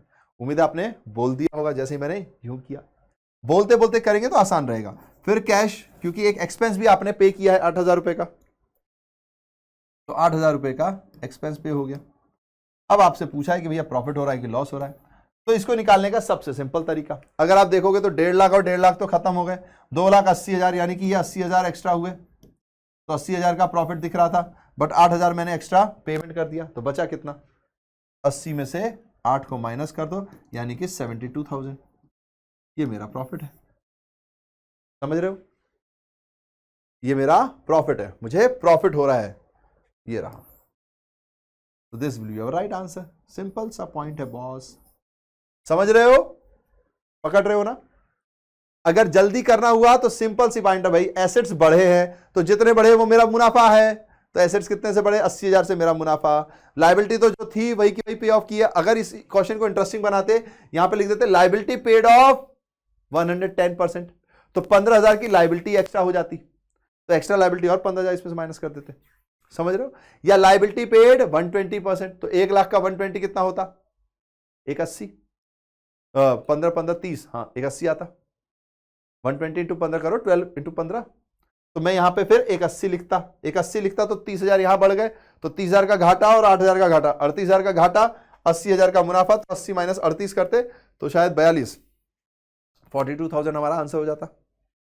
समझ रहे हो ना। तो इस एक क्वेश्चन को कर इससे क्या क्या क्वेश्चन बन सकते हैं ये भी हमको सोचना है। We are commians, we are thinkers, we are visionaries, ठीक है। चलो अगला क्वेश्चन करते हैं, 17वां। On dissolution of partnership firm, भैया जी डिसोल्यूशन हो रहा था पार्टनरशिप फर्म का, ये कंडीशन बनी, मैंने कहा क्या, क्रेडिटर्स थे 80,000 के, टुक over the stock of 70,000 in full settlement. देखो ऐसे ही ये वर्ड लगा, भूल जाओ भैया, पूरे के पूरे क्रेडिटर खत्म, यानी कि no entry. Second point, no entry baba, no entry in the case of where creditors will pick stocks in full settlement, in full settlement। लोग गाना भी बन गया यार, रैपर्स भी हैं अपन। चलिए क्रेडिटर 80,000 के हैं, टुक ओवर द स्टॉक 70,000। अगर 80,000 के क्रेडिटर है, 70,000 का टुक ओवर किया तो 10,000 और चाहिए, 10,000 और चाहिए। कहां हो जनाब, लेकर आइए लेकर आइए लेकर आइए। यानी कि कैश पे किया जाएगा तो क्रेडिटर खत्म होगा, पर कैश आपके पास जाएगा, ठीक है। तो क्रेडिटर टू कैश, सिंपल सा पॉइंट है। लेकिन यहां पे क्रेडिटर नहीं बढ़ाएगा, क्या बढ़ाएगा? रियलाइजेशन। क्यों? क्योंकि भैया बुक्स खत्म, तो रियलाइजेशन टू कैश। अब देखिए कहां है, ये रहा 2 3, ठीक है। Realisation to cash, realisation to cash, 10,000 रुपए और पे होंगे, वो कैश में पे हो जाएंगे। क्रेडिटर भैया 80 के है, took over the stock of 90,000 and paid the balance to the firm. अगर फर्म को पे करेंगे तो कैश फर्म को मिलेगा, तो कैश टू रियलाइजेशन, सिंपल है। अब देखो इसमें सारे आए हैं 2 3 1, ठीक है, और एक में सारे 3 3 ही थे, सी हमारा आंसर हो जाएगा 2 3 1, ठीक है। तो प्लीज मैच दी फॉलोइंग को रट के मत बैठना कि एक ऑप्शन ये, एक ऑप्शन ये, एक ऑप्शन ये। हो सकता है 2 ऑप्शन सेम हो, एक अलग हो सकता है 3 ऑप्शन सेम हो सकता है तीनों भी अलग हो। कंडीशन के बेस पे, कॉन्सेप्ट्स के बेस पे हमारे आंसर्स आएंगे, ऑलवेज रिमेंबर, ठीक है। 18th question, an unrecorded assets was valued 3 lakh, 3 lakh का अनरिकॉर्डेड एसेट्स है हमारे पास। On firms dissolution it was sold for 52%। अब ध्यान से देखिएगा, अनरिकॉर्डेड एसेट है 3 लाख का, पर मुझे पूरे पैसे नहीं मिल रहे, माइनस सेल कितने का किया मैंने? 52%, 3 से 52 करेंगे तो 156 हो जाएगा, है ना, 52 2, ठीक है। तो यानी कि 144 का मुझे कहीं ना कहीं लॉस हो गया, ठीक है, एक तरीके का लॉस ही समझ लिए, है ना। ये हमारा सेल हुआ है तो ये मेरे पास कैश में आया होगा, ये मेरे पास कैश में आया होगा, ठीक है। अब आपसे क्या पूछ रहा है? Realisation account will be credited with, realisation account कितने से क्रेडिट होगा? तो लॉस से हमें कोई लेना देना ही नहीं होता, लॉस से हमें कोई लेना देना नहीं होता, तो अनरिकॉर्डेड एसेट कितने में बुक करेंगे? 156 में ना। Cash account debit to realisation, cash account debit to realisation, ठीक है। कितने से? 156 से। क्यों? क्योंकि 52% है। तो देखिए 156 कहां पर है, लो भैया है, अरे 156 तो है ही नहीं। अच्छा, कहीं 144 तो नहीं पूछ रहा है? लग तो रहा है क्वेश्चन गलत पढ़ लिया क्या? ऐसा तो नहीं लग रहा आपको? नहीं, इसमें आंसर है नन ऑफ द अबव। बहुत सिंपल सा क्वेश्चन है, ज्यादा कुछ भी नहीं है। आप सिर्फ सिंपल ये पूछ रहा है कि भैया आपके पास 3 लाख की एक अनरिकॉर्डेड एसेट्स मिली, आपने उसका 52% रियलाइज करा दिया, आप बताओ कितने से क्रेडिट करोगे? जाहिर सी बात है भैया, जितना रियलाइज करा दिया उससे करेंगे। रियलाइजेशन हमने निकाल लिया है ना, 3 लाख का 52, 3 लाख इंटू 52 करो, 3 लाख इंटू 52 अपॉन 100, तो यही आएगा बस। अब ये ऑप्शंस में अवेलेबल नहीं है तो नन ऑफ द अबव। यानी ऐसा भी हो सकता है भैया कि 3 ऑप्शन दिए और तीनों में से कोई ना भी हो, बिल्कुल हो सकता है भाई, कुछ भी हो सकता है, समझ रहे हो। तो none of the above is your right answer, ठीक है। अगला करते हैं 19। At the time of dissolution, भैया डिसोल्यूशन का टाइम चल रहा था, creditor worth rupees 90,500 took over stock worth rupees 78,875 in full settlement. लो भैया जी, इतनी बार कर लिया, फुल सेटलमेंट की बात है, यानी कि आपका जो 90,500 का क्रेडिटर था वर्थ रुपीज, वो सारा खत्म हो जाएगा। Which of the following accounting entry will be the past, तो कौन सी एंट्री आपकी पास की जाएगी? अब फिर से समझिएगा कि eight the time of dissolution of partnership form a creditor worth rupees 90,500 और फुल सेटलमेंट हो रहा है 78,875 पर, तो कौन सी एंट्री पास की जाएगी दादा? फुल सेटलमेंट है, कोई एंट्री पास नहीं की जाएगी। क्यों? क्योंकि भैया डिफरेंस जरूर है पर फुल सेटलमेंट है, तो खत्म, कुछ नहीं होगा। तो यानी कि no entry, no entry, no entry, no entry, no entry, no entry, ठीक है, बस वेरी सिंपल। चलिए अगला क्वेश्चन, लास्ट है ये हमारा क्वेश्चन, तो इसको भी अच्छे से कर लेते हैं। Now at the time of dissolution of a firm, creditor worth rupees 80,000, partners capital 1,10,000, cash balance 20, assets realised 1,40,000। आपको बताना फायदा हुआ है नुकसान, वेरी सिंपल। बैलेंस शीट बनाएंगे भैया जी, अपन बैलेंस शीट बनाएंगे। ये हमारी लायबिलिटी साइड है, ये हमारी एसेट साइड है, लायबिलिटी साइड और एसेट साइड। अब क्या क्या बोला गया भैया? लायबिलिटी साइड में इन्होंने बोला है कि भैया क्रेडिटर आपके 80,000 के हैं, मैंने कहा अच्छा जी 80,000 लिख दो। Partners capital account, partners capital account कितने के हैं? 1,10,000 के हैं, मैंने कहा ओके 1,10,000 लिख दो, कोई दिक्कत नहीं है, 1,10,000 लिख दिया। अब भैया इसके अलावा कुछ लिखा है क्या? भैया इसके अलावा तो कुछ नहीं लिखा, कैश बैलेंस लिखा है, कैश बैलेंस तो एसेट साइड होता है, तो यानी कि कैश यहां पर आएगा 20,000।